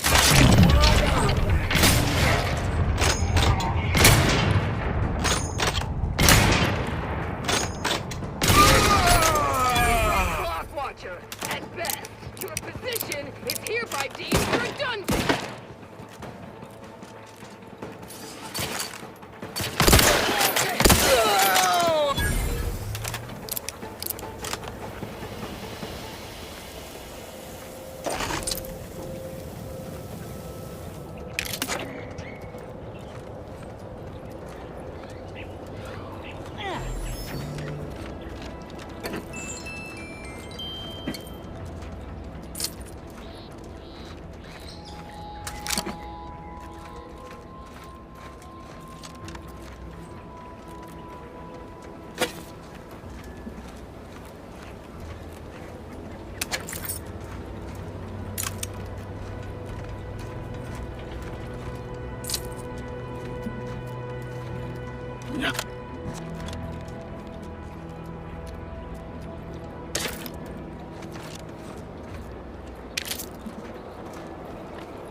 All right.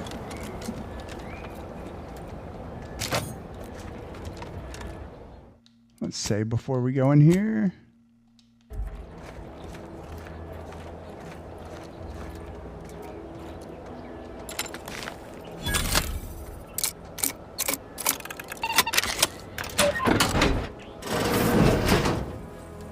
See, lockpicking. Always a good option.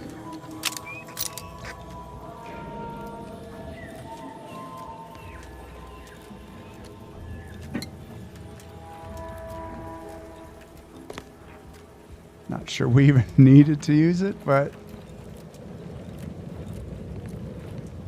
that's okay.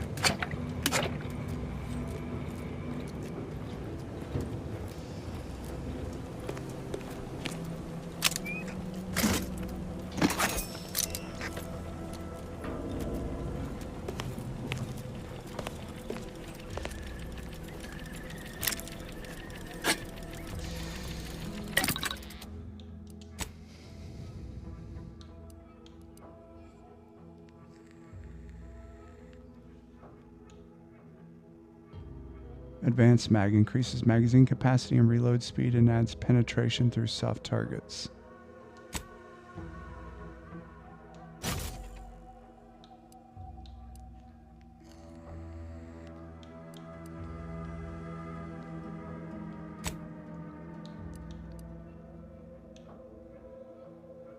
Plus 25% damage resistance to plasma.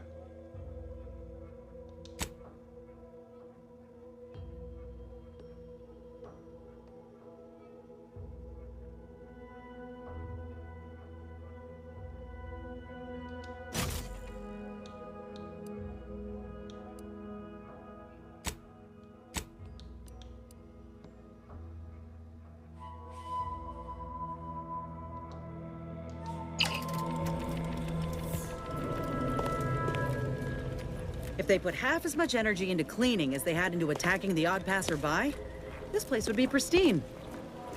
Yeah, probably.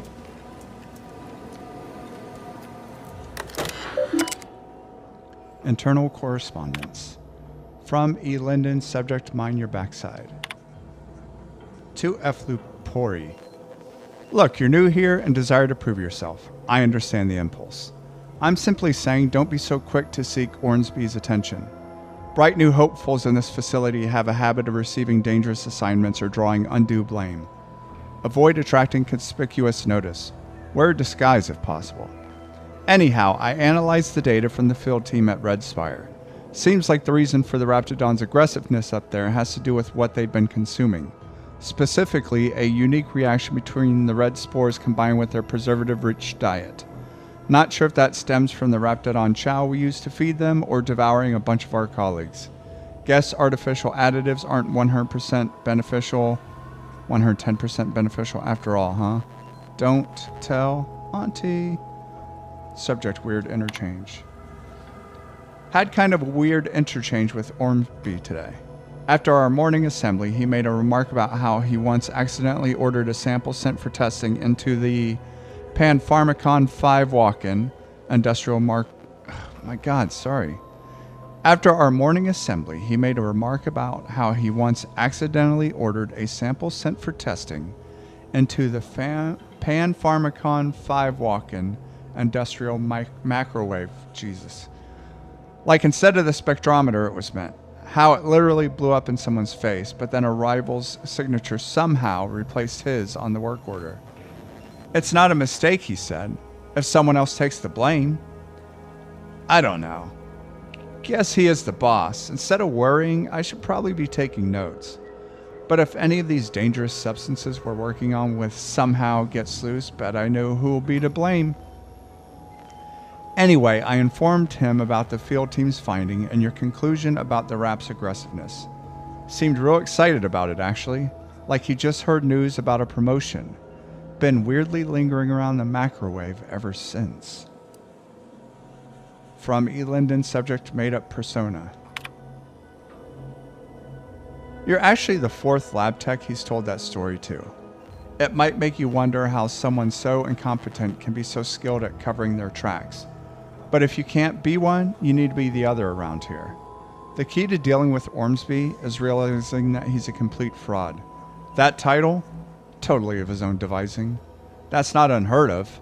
It's likely standard operating procedure among management, actually. For now, we're stuck with him, so just nod and smile until his inevitable replacement arrives. And yeah, learn what you can in the meantime.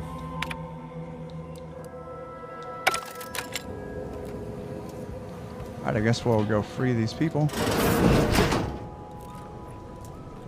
I've counted at least 6 horrendous death screams since you arrived. You must be affected as well.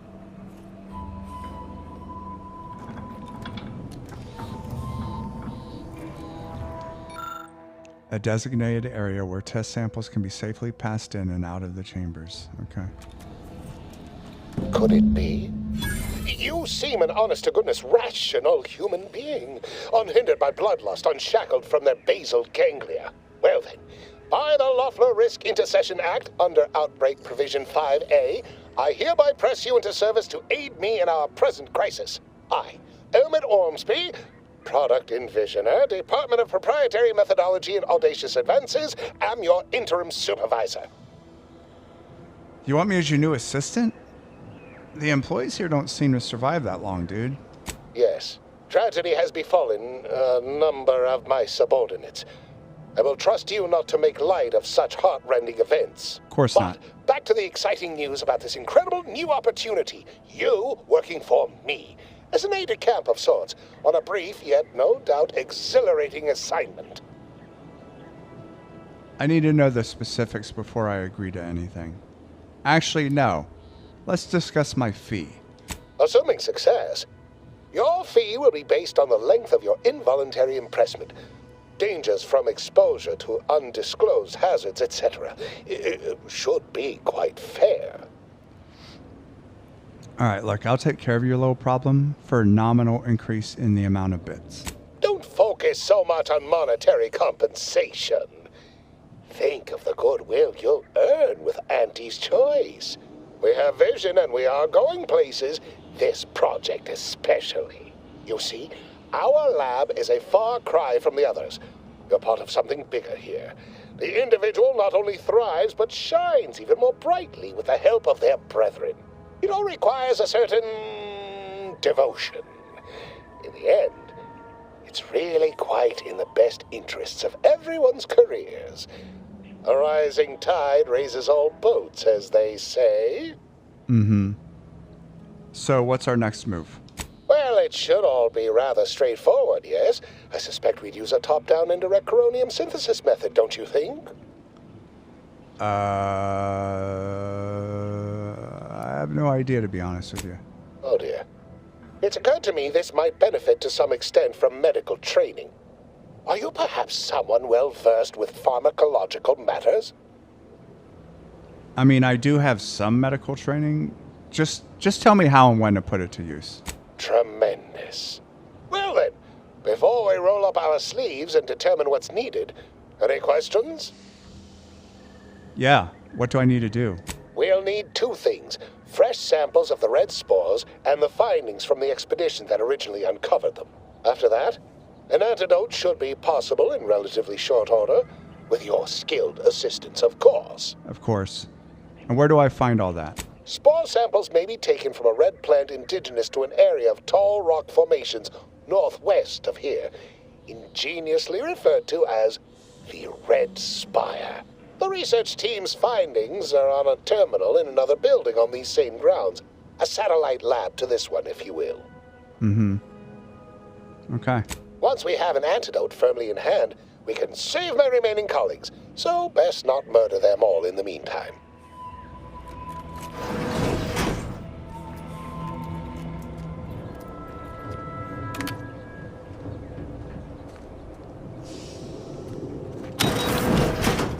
Pretty convenient that he only managed to save himself from the spores.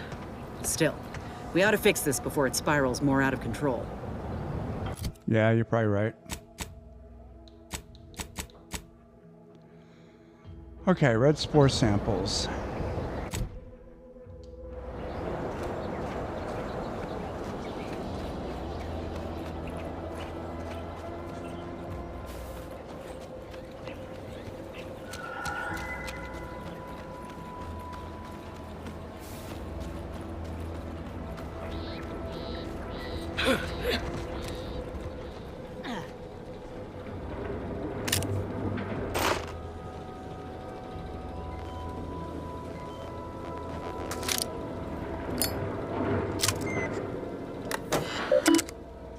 Memo to staff. I, your humble product envisioner, want to thank every single one of you today. When we first arrived to this facility, it was literally a barn in here.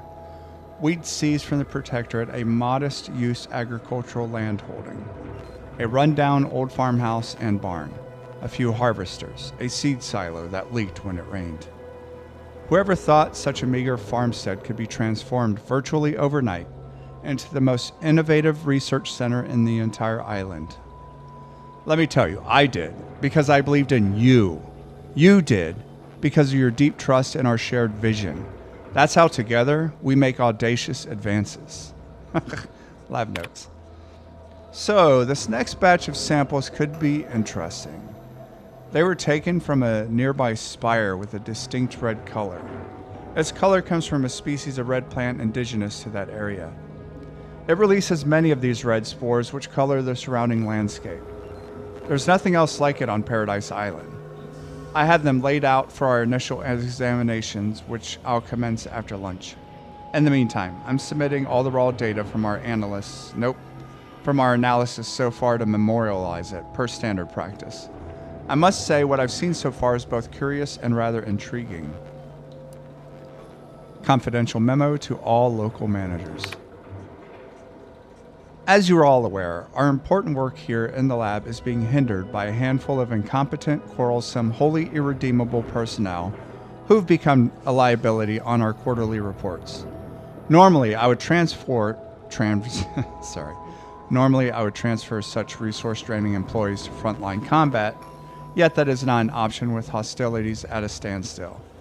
Rather than further demote these sluggards and sycophants to even less industrious positions, I appeal to their base natures by inviting each to participate in a Promotion Acceleration Program, or a PAP, ostensibly a series of outdoor skill-building exercises located at spires around the island, with the promise of molding these select staff members into into VP material. In reality, PAP's 5 hazardous wilderness exercises leverage participant ineptitude to achieve maximum mortality. I am confident PAP will offload our most irksome personnel. As an insurance policy, the final activity is set on the northern tip of the northern island, an area infested with corporate Rapidon assets turned feral. Your cooperation in concealing this ruse is much appreciated and also mandatory. Download data.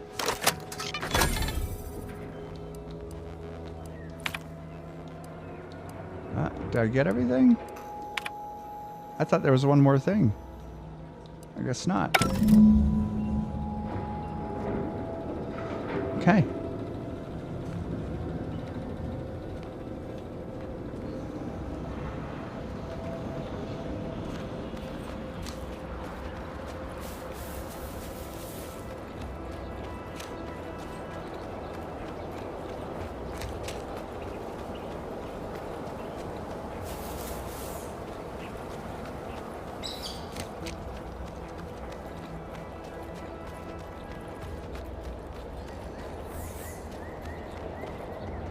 Let's fill up our health here.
Looks like a fight.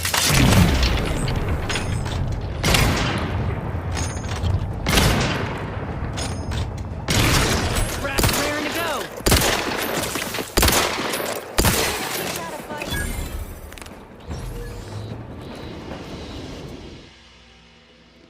The Earth Directorate found a flaw in you, Energy Hog. You're constantly leaving the lights on and wasting energy. Your gadget energy now recharges more slowly, but you have an overall larger reserve to use or waste. So the effects are negative 25% energy recharge rate, but a 50% gadget energy meter max. Yeah, I'll do that. I'll do that. Uh-oh, another flaw? Life hasn't been easy for you, but you've learned to power through any of your disadvantages and come out better for it. So... Wait, what? Warning, this flaw drastically changes the experience and is not recommended for you on first playthrough. Flaws must be accepted, but you gain an additional perk. No, not doing that.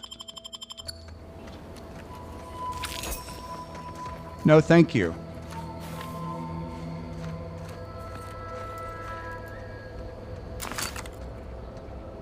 Let me handle this.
had my fill of wrangling spores.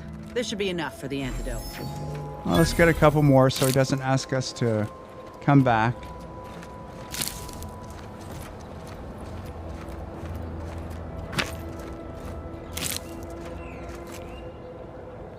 Incendiary. Ooh.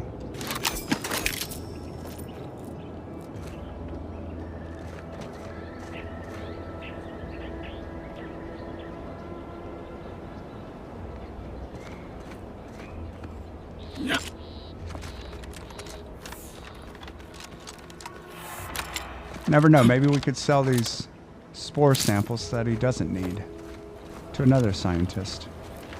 Because I'm sure no one wants to come up here to collect spore samples.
Booyah, sucker!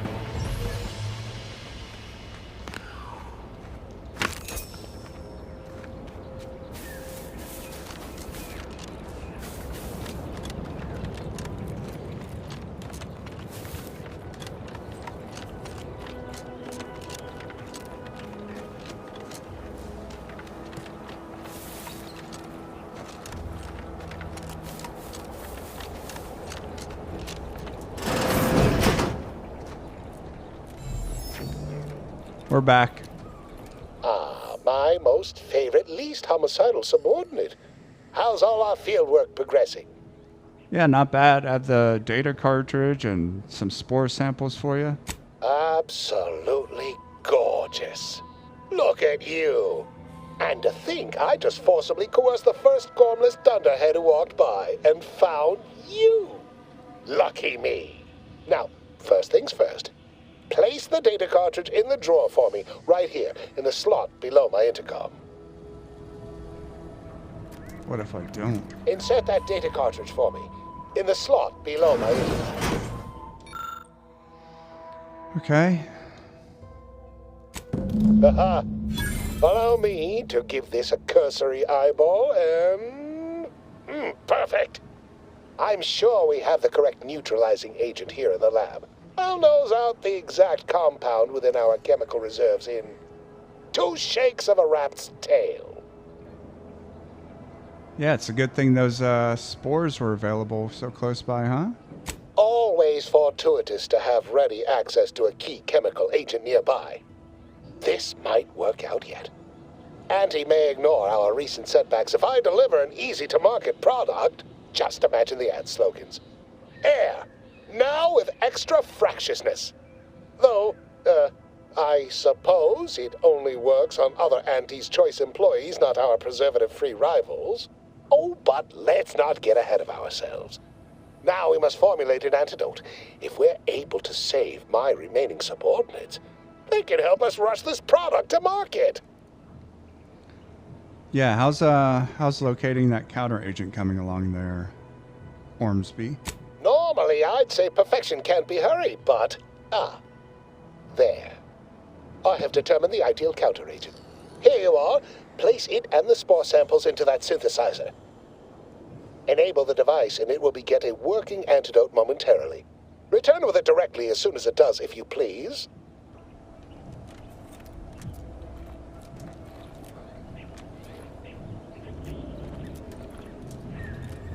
Oh, this thing.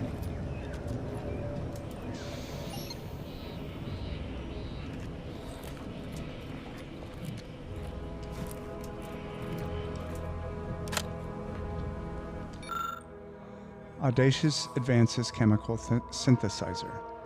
This formulator is well worn and has been routinely used to combine various chemical substances.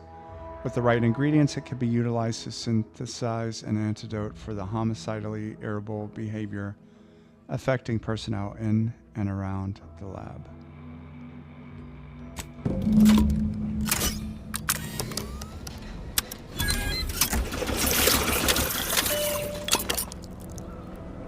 You've gained the antidote. Awesome. I cannot wait to put this entire sordid affair behind us. Though in the end, this should turn out to be quite a lucrative day. I saw you working the chemical synthesizer. I presume you were successful in creating an antidote? You would presume correctly, but I'm afraid it's going to cost you more. Nice try. But you don't possess nearly the negotiating power you might suspect. Not when I can simply bide my time and wait for another gormless dunderhead to stumble by. Why, let that thick-headed boob amble off with your reward. Not budging? Oh, all right. I suppose I'd be willing to throw in a little extra as a merit bonus for your superlative performance. We have ourselves a deal then, friend. Wonderful, wonderful! Knew you seemed a bankably reliable sort. All right. I am activating the air filtration system. There. Should only take a few moments for the antidote to circulate.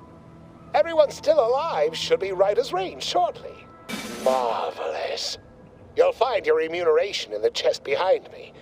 My supervisor will hear of your actions.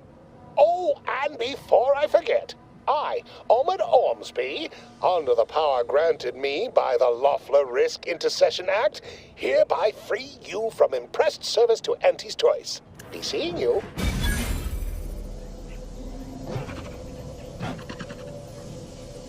Okay.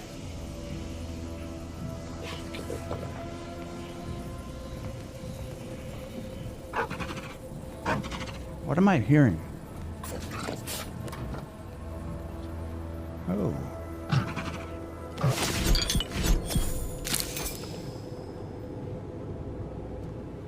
Oh, it's the frickin' K-Nid. Stupid dog.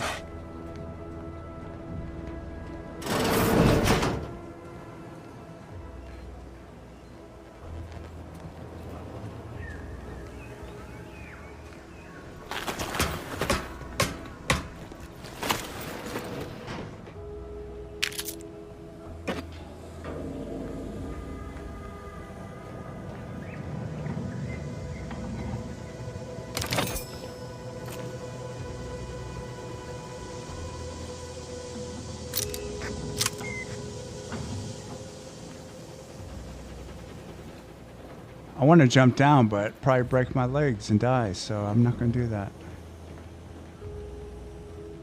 Oh, I know you did anyway.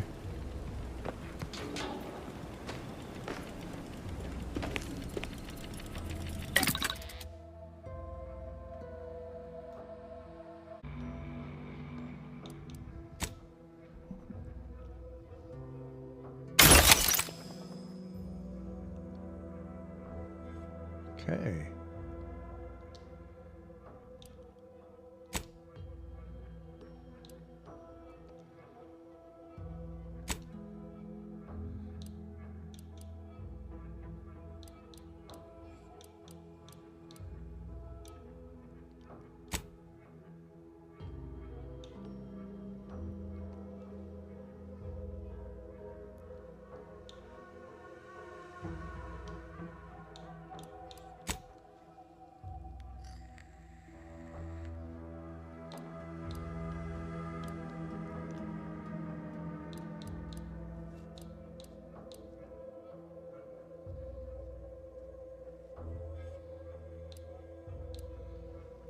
Damn, I really need some more scrap metal for sure.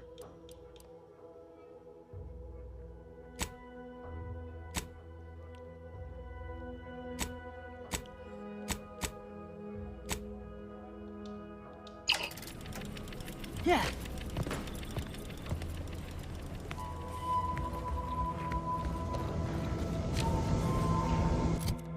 Alright, what next? What next?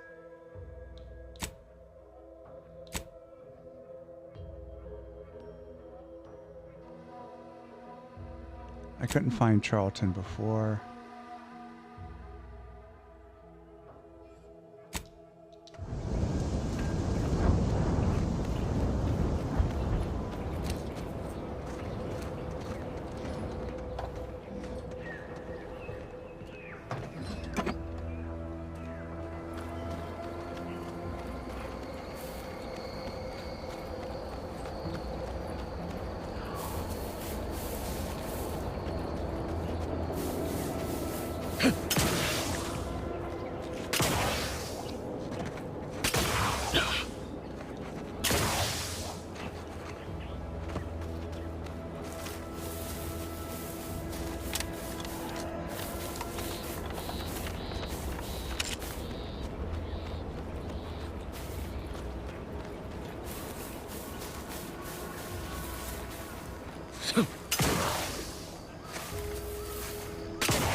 I really would like some, is this cheaper now? Is that what's going on? I really would like some scrap metal.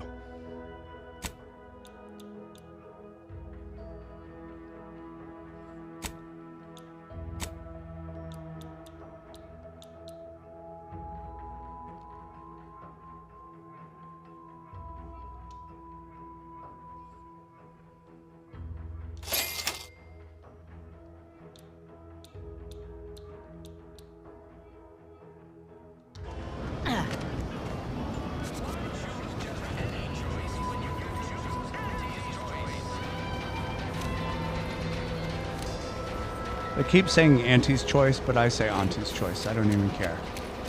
I'm not part of their community. I can say whatever I want. This is going to ask us for credentials or something, which I don't have.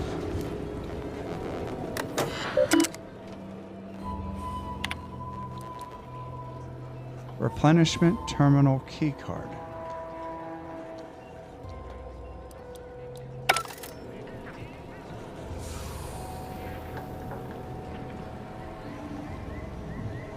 Where the hell is the replenishment terminal key card?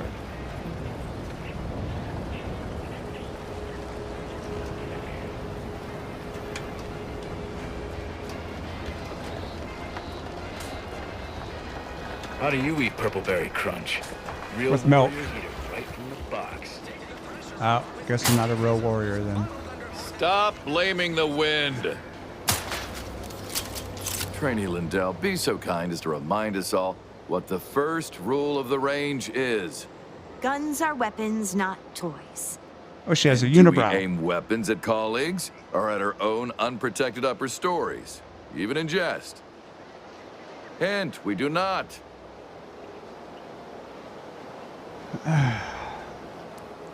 Those targets haven't taken much damage. Are you sure they're even loaded? I can assure you they are. So what's the problem? The soldiers before you are former protectorate subjects, mainly of the farming variety. No knowledge of combat.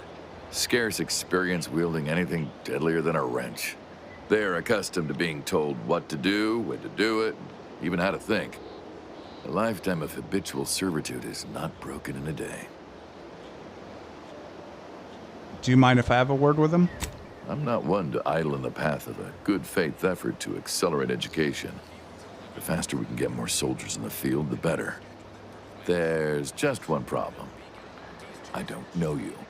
So, respectfully, I must ask, what do you feel qualifies you to give instruction to my recruits?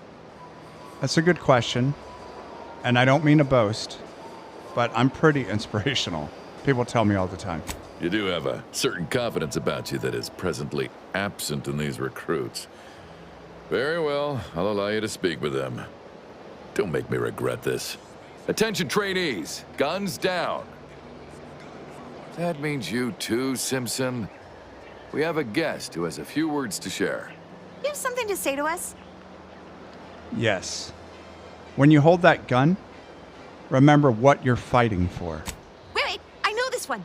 Low overhead and competitive prices. No. You're fighting for the person next to you. Look left, look right. Those are the people you're fighting for. Consider your fellow troopers as siblings in arms, trustworthy, reliable. They are not, as we have discussed, meat shields. All right. Do seem to recall a discussion like that now that you mention it.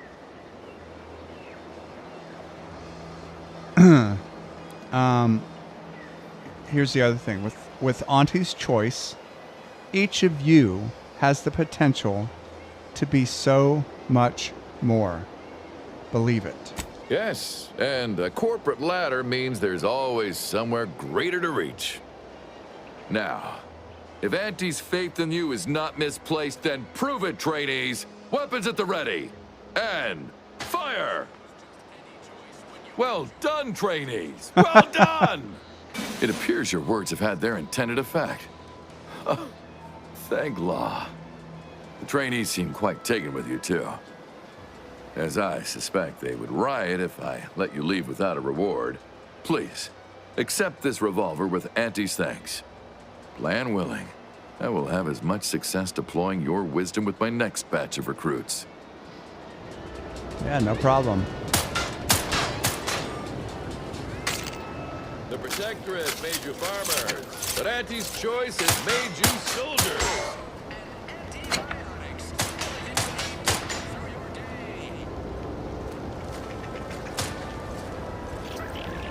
You know what? I'm going to go see if I could steal the key to that trunk. Because I don't know where the key card is.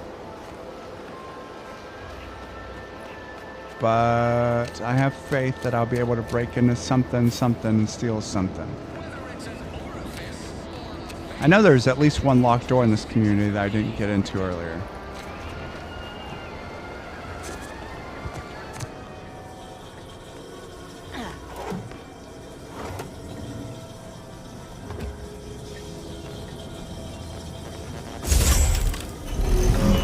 Oh shit.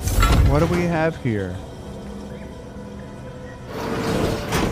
Close that door so no one can see me. Status, identifying markers removed. Welcome back, Agent Vries. Messages. To S. Lockwood, subject farewell. To Savannah Lockwood from Augustine. Savannah, your last missive stung me to my core. I can't believe you'd accuse us of such. Yes, I am still in contact with Victor. The schism between the Protectorate and the Order is of no consequence to us.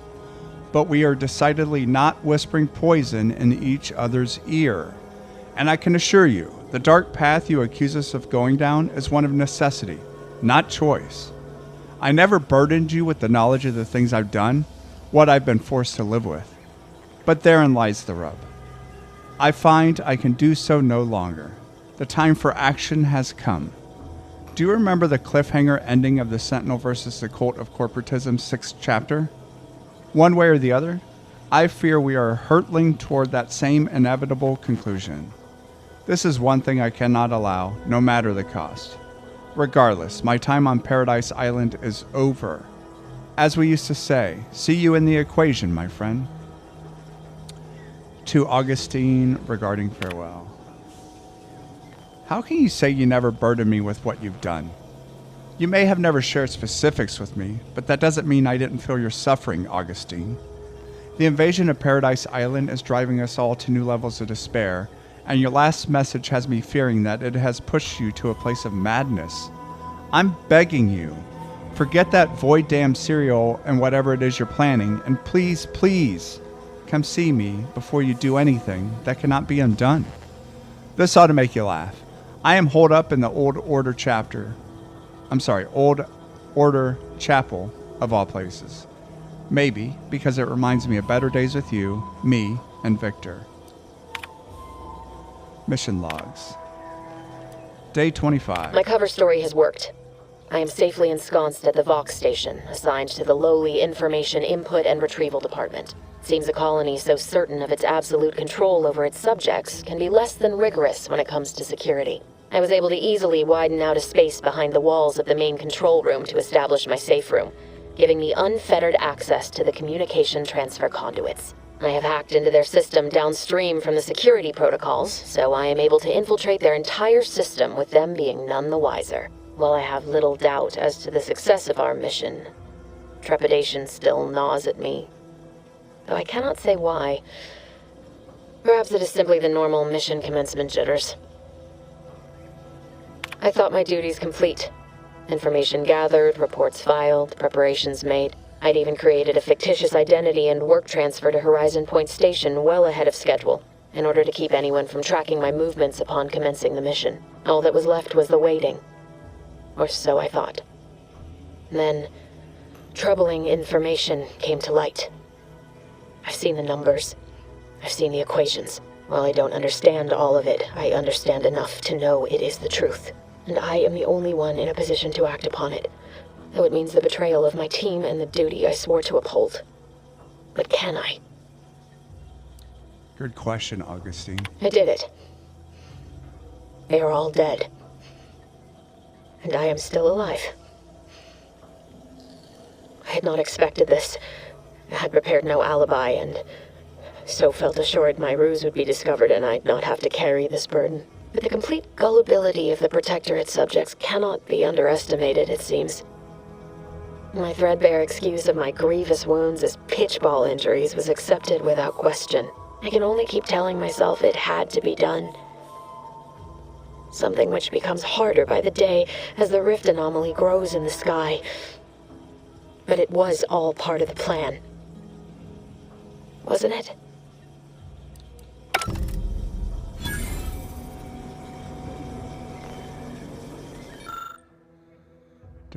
De Vries' tracker appears to have been surgically removed and submerged in liquid inside this container, obviously in an attempt to disable it. Fortunately, it was still producing a weak signal.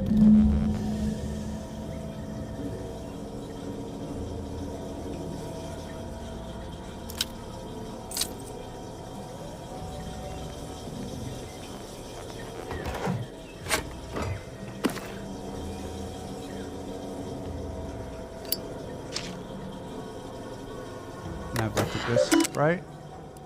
Yeah.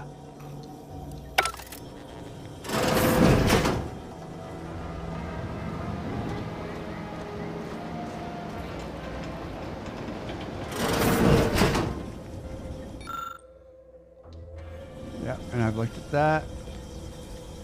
So I shut this door. Wait outside for me. I'll be right back.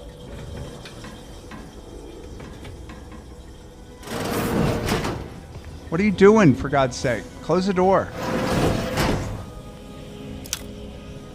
Jesus. Trying to get us caught?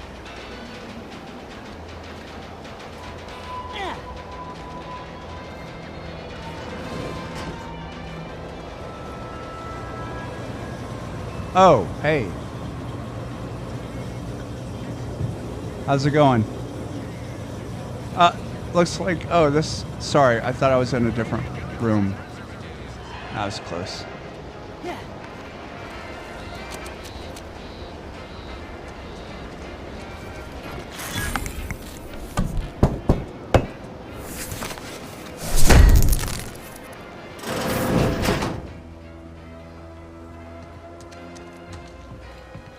Come in. If you're going to come in, come in. Jesus. Come on. What is she doing? Oh, we're getting that scrap metal.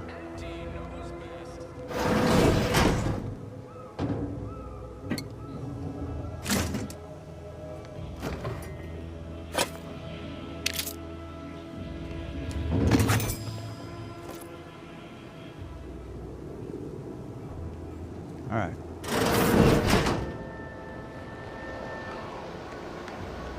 Auntie's Choice is the proud maker of Spacer's Chaw, Zero G Brew, and antibiotics. Everything you need to get through your day.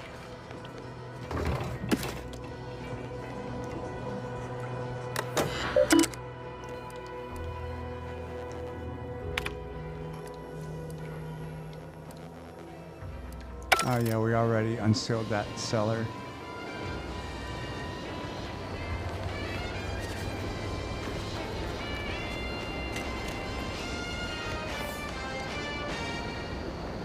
Whether it's an orifice or a face, Auntie's Choice makes a cream for it.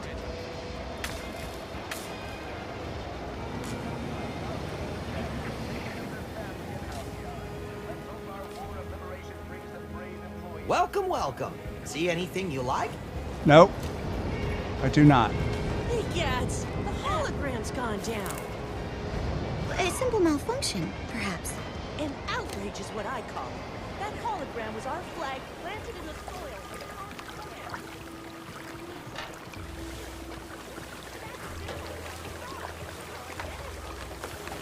Hello again.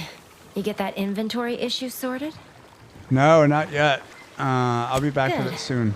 I've got more than enough to do that I'd rather you not distract me until I've done what I need. That's fair.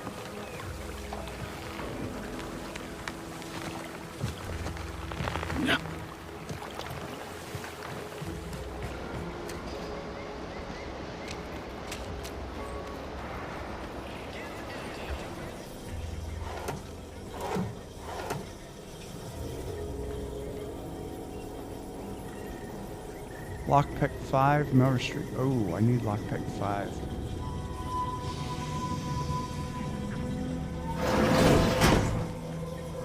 Let's close the door here.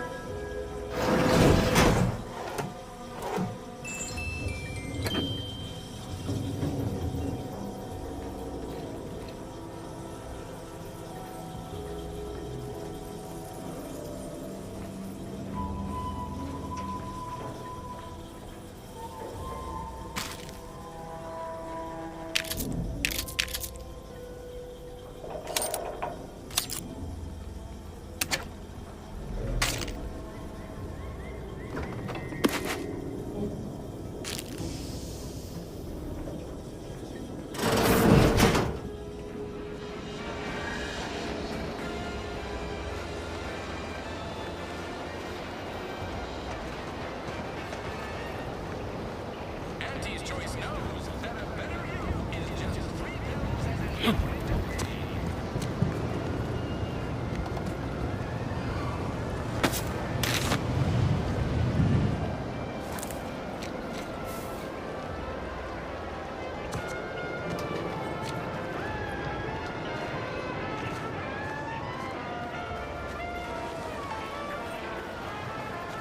Someday, when I make it big in lower middle management, I'm gonna come back here and buy this crummy tin-pot saloon. choose just any choice when you could choose Auntie's Choice.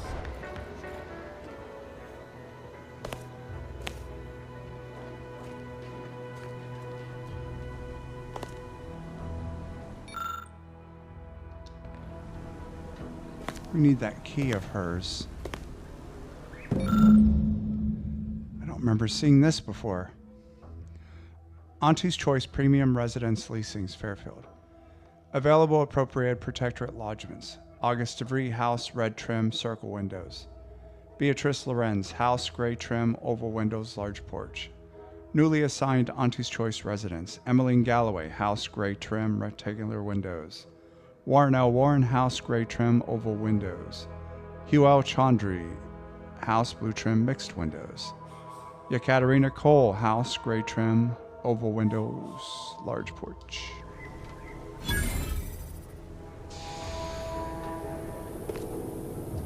You ready to talk to me yet?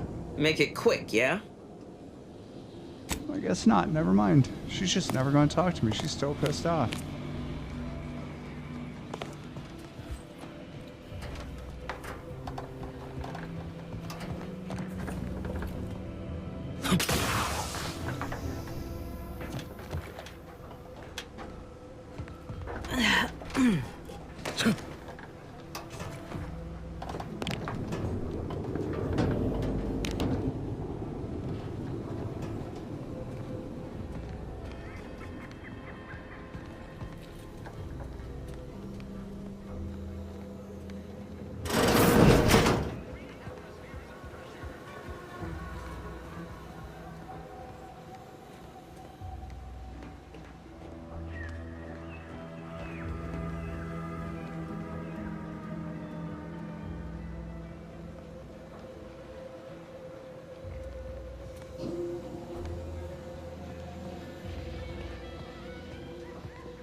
Hey, Minister. I cannot tell you how gratified I am to have a deputy on the ground. Marketing is war, my friend. War against the ungenerous, the unliberated, the unhappy. Okay, if you say so.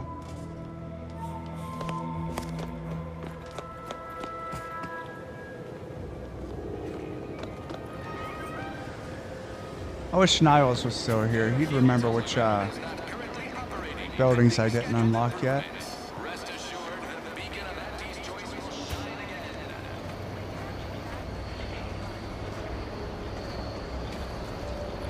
How do you protectorate folk feel about all these little rifts? Auntie insists they're the next big money-making opportunity.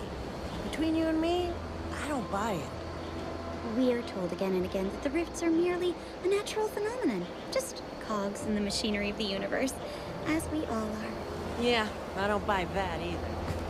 Hmm.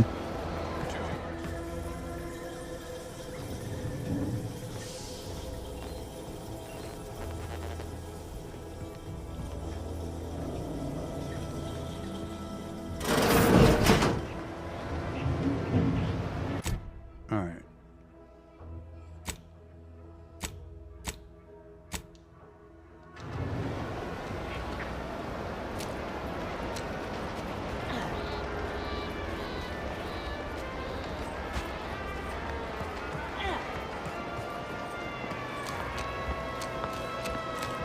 Told my manager, a man is not a slice of nanner, Mr. Overby. Then I said, I am more than some purple berry crunch. Shut up, Huo. Don't care.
Yeah, I read that too.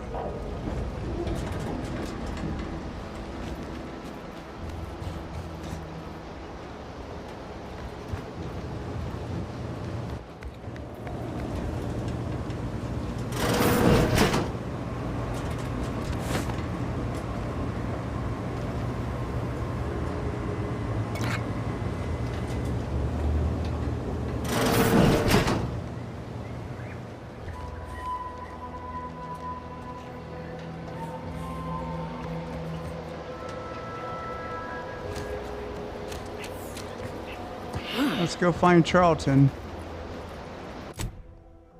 fast travel.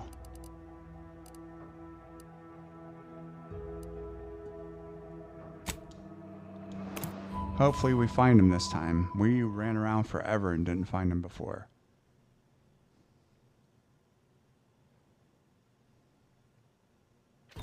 Under protectorate law, we are bound to inform you that you have entered a recreant locality. Record states as follows. All inhabitants are declared treasonous due to... You have the gratitude of everybody in Westport, especially me. Do me a favor, keep out from underfoot, and away from that generator. Need it running to power our mechs. Anyhow, what do you need? Say, you're a technical sort, right? What kind of a device uses these I guess they're audio cartridges? I assume those are approved protectorate announcements, correct? Yep. With everyone's neighbor prudence and the like? Yeah, of course. I mean, sorry. Of course they are.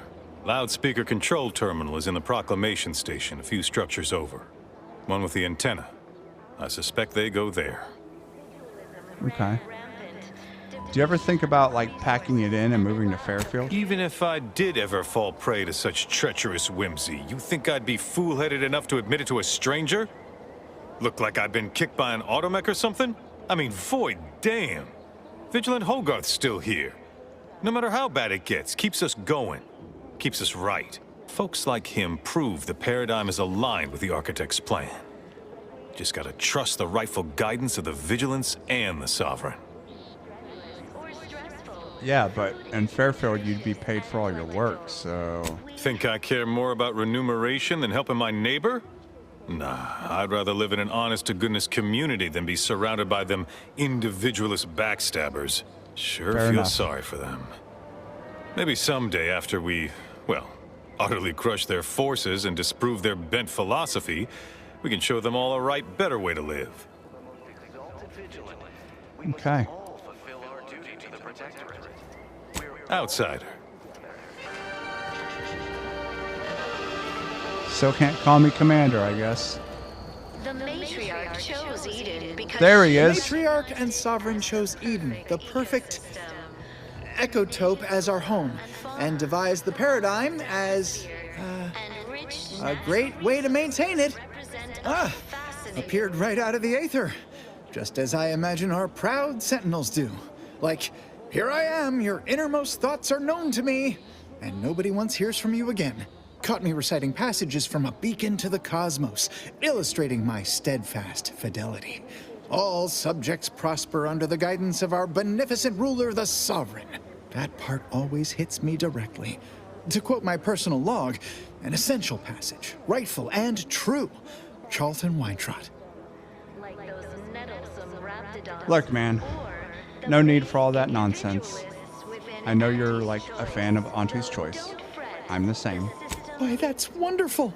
I'm actually quite relieved a fellow customer like yourself somehow saw through my carefully maintained act. Others in Westport fail to perceive my true nature. I am hardly one of the herd around here. A reference you'll no doubt recognize from those keen Auntie's Choice commercials. Sure, the ads for Not Some Woolly Calcola are particularly riveting. I am not familiar, though that does sound like one of their products. I refer to the ones for Purple Berry Crunch brand cereal. You likely guessed their influence right off, what with my assertive attitude and all. I laugh at danger. I hand make my own luck. That character is a revelation. You and I are just like him. Get up and go-getters. Say, did Auntie's Choice send you here? Don't fret. I am exceedingly skilled at keeping secrets. Look, man, there's a risky job at the bridge for someone heedless about personal safety. If I am not the person for it, I would be most surprised. Do tell. Look, you work for Auntie's Choice now? Go, convert your cousin Marilyn to the cause, too. I normally might, but my cousin, the warden there, freely enjoys stringing up Auntie's Choice sympathizers, and Marilyn would grant no reprieve to family.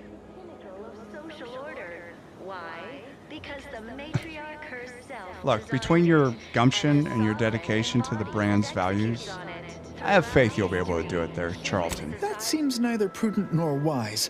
I value my neck and do not intend to hang.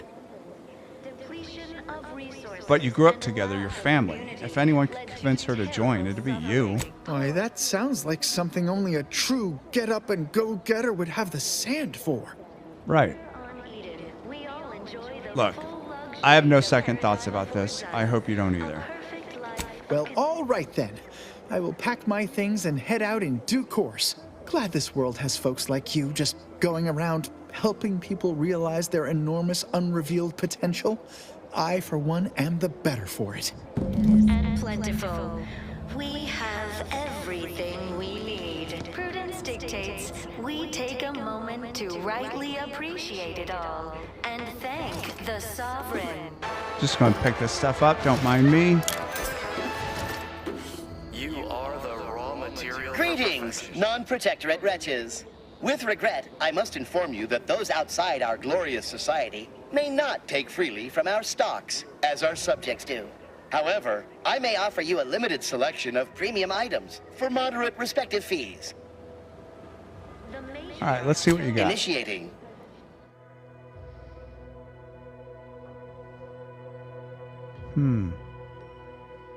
Looks like I don't have the bits for any of this shit.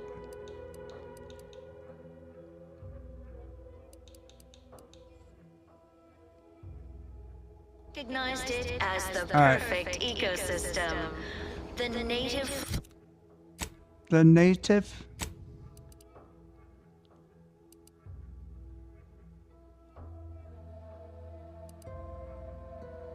Where the hell am I going?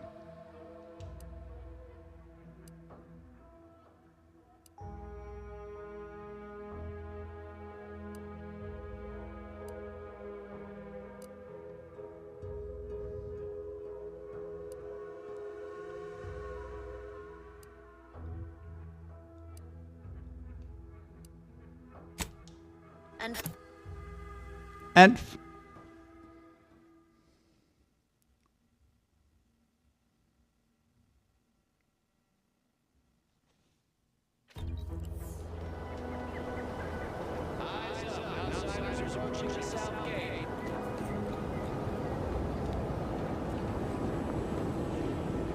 hey, Warden.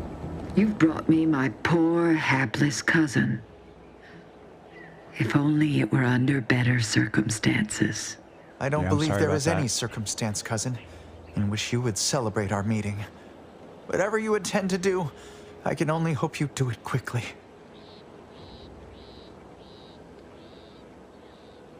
Listen, Charlton, he's treasonous. And he's also, I mean, you could probably tell by his lips, a purple berry crunch addict. Matriarch, have mercy. So he has not only turned traitor, but he has also fallen prey to corporate manipulations. I thank you for bringing this to my attention. Look at you. Your lips are stained with snacks and Auntie's poison chalice. You have shamed our family. Say what you might, cousin, but that sugary snack goodness was worth my life. I'd do it all again, had I an additional life to spare. If only you had not strayed so far from home. Cadra, you know your orders. Cadra. Uh-oh.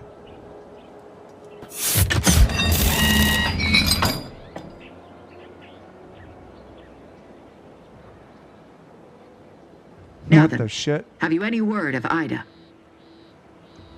Yeah, bad news there. She's already dead. Good news is she wasn't a traitor, like Charlton. What? How do you know this? The workers said she shouted about her love for the Sovereign and jumped to her death.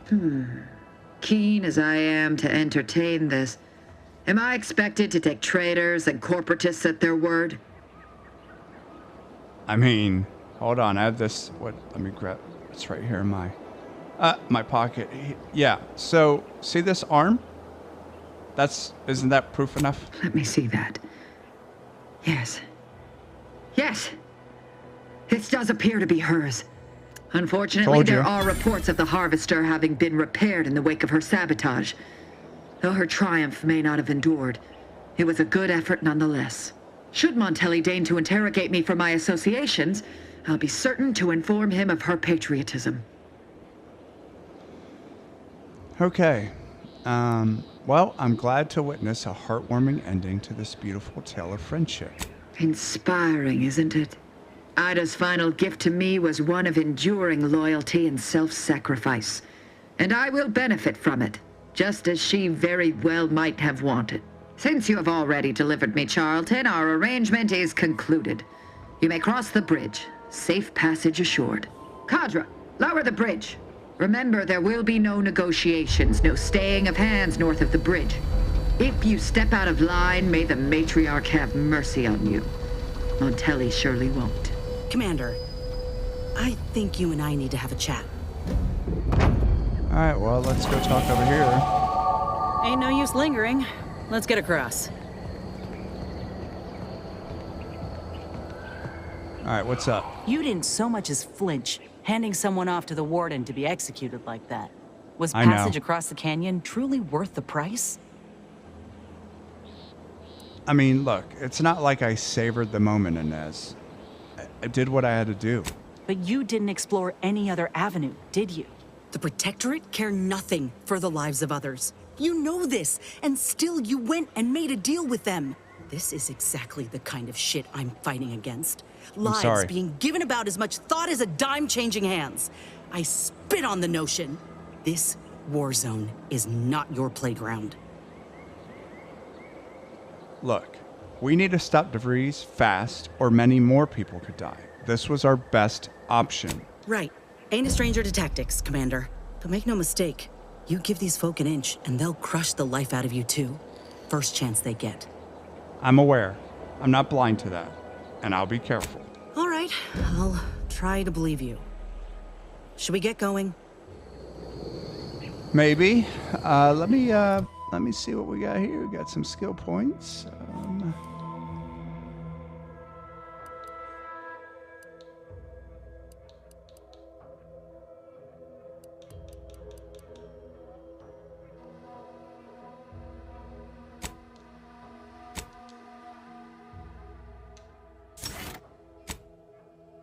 Where's a pickpocket? That's what I want. There we go. Pickpocket. Gain the ability to pickpocket others. Pickpocketing can be activated by crouching up to an unaware human.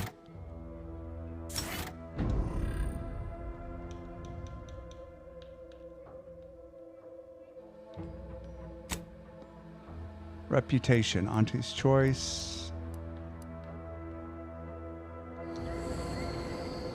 Let's go back and take care of what was it? This one.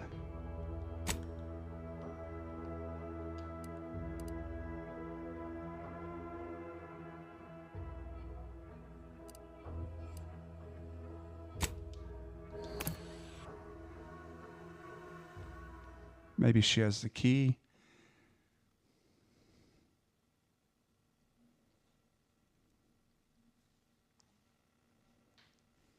Whether it's an orifice or a face, Auntie's choice makes a cream for it. You know, I can't recall seeing any of these Protectorate types ever run a scene on each other.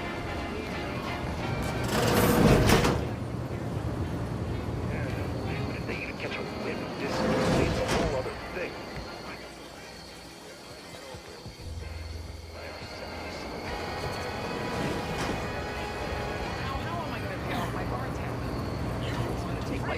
Choice. You want Auntie's choice.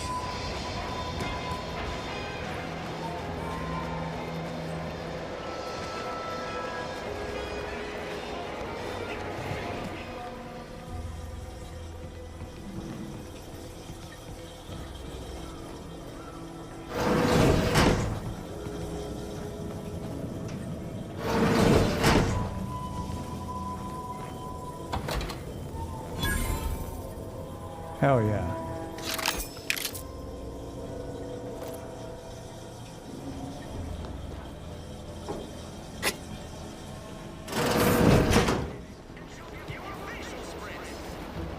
So who are you rooting for in the tossball leagues this season? Tossball? You mean pitch ball? I mean tossball. You know, weekend zones, foot goals, offside hooks, backers, tenders, wingers.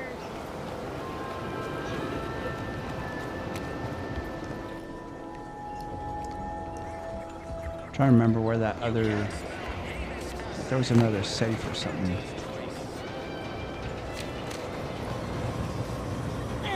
Nope, not there with the judgmental lady.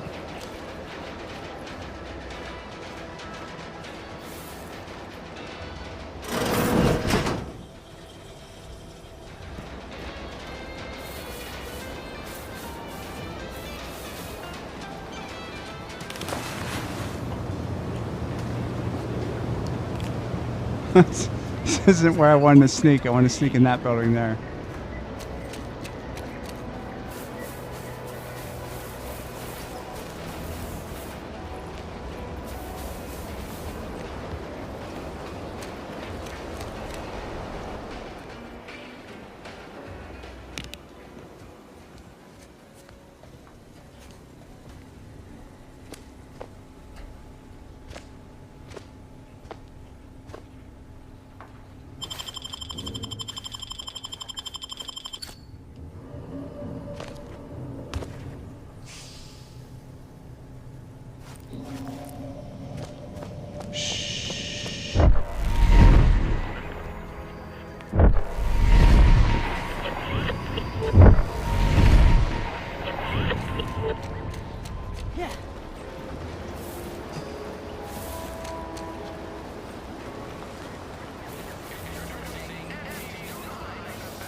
Anti-Lizzos, am I right?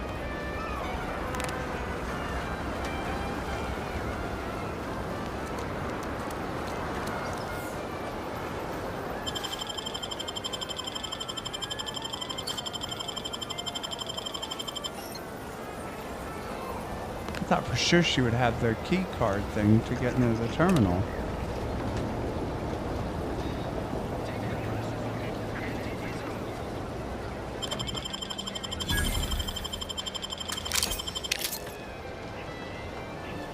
She doesn't.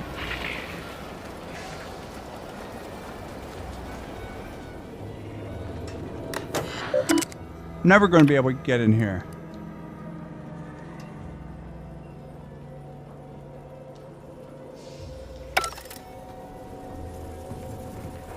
Oh shit.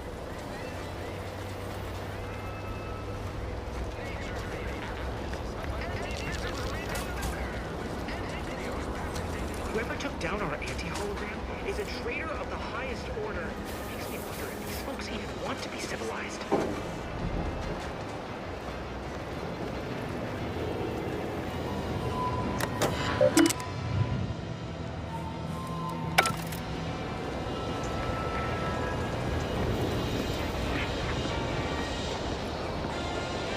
Don't go into that cheap saloon if you got a liquor gumption.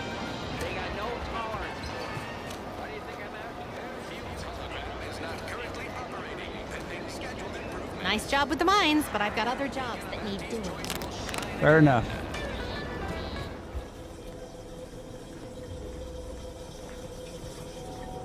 We did everything in here, I assume. Yep.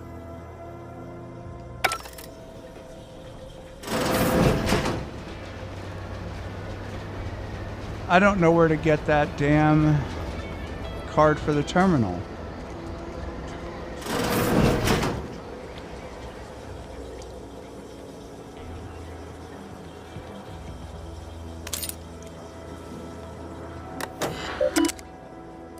How did I miss this? Provided at a modest fee by Onto's Choice. Messages. 2 F-men subject to play stupid games. 2 F-men from E. Galloway. I've begun my work here, including taking over my predecessor's overseer role at the greenhouse.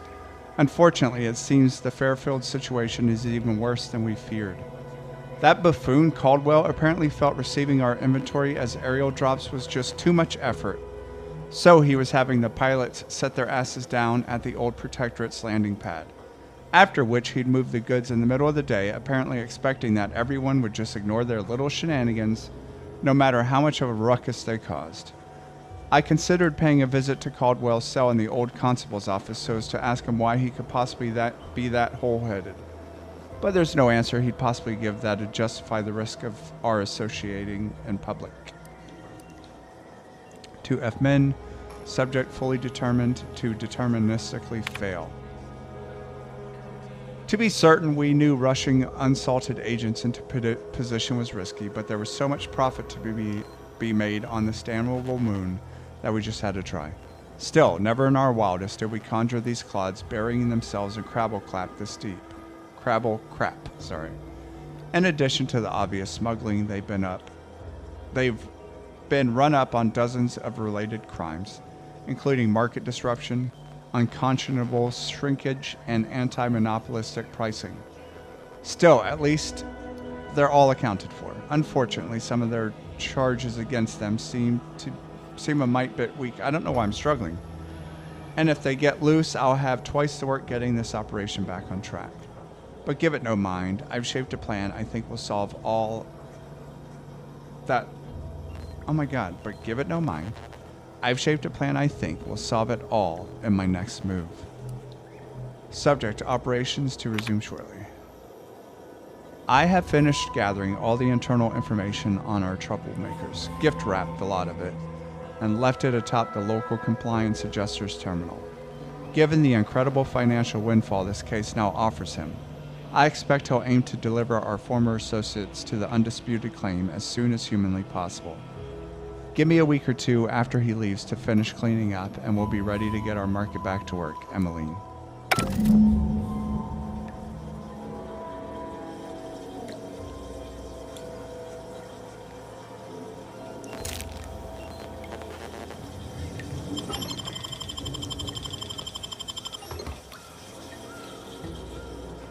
Close the door.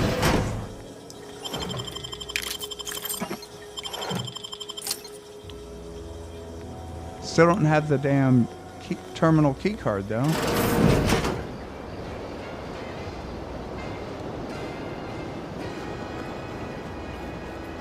Maybe Emmeline will know where it is. You corporate folks do all the hard work instead of letting. Emmeline, sorry to bother you. Hello again. You get that inventory issue sorted? No, I'll be back with it soon. Good. I've got more than enough to do that I'd rather you not distract me until I've done what I need. I understand, for God's sake.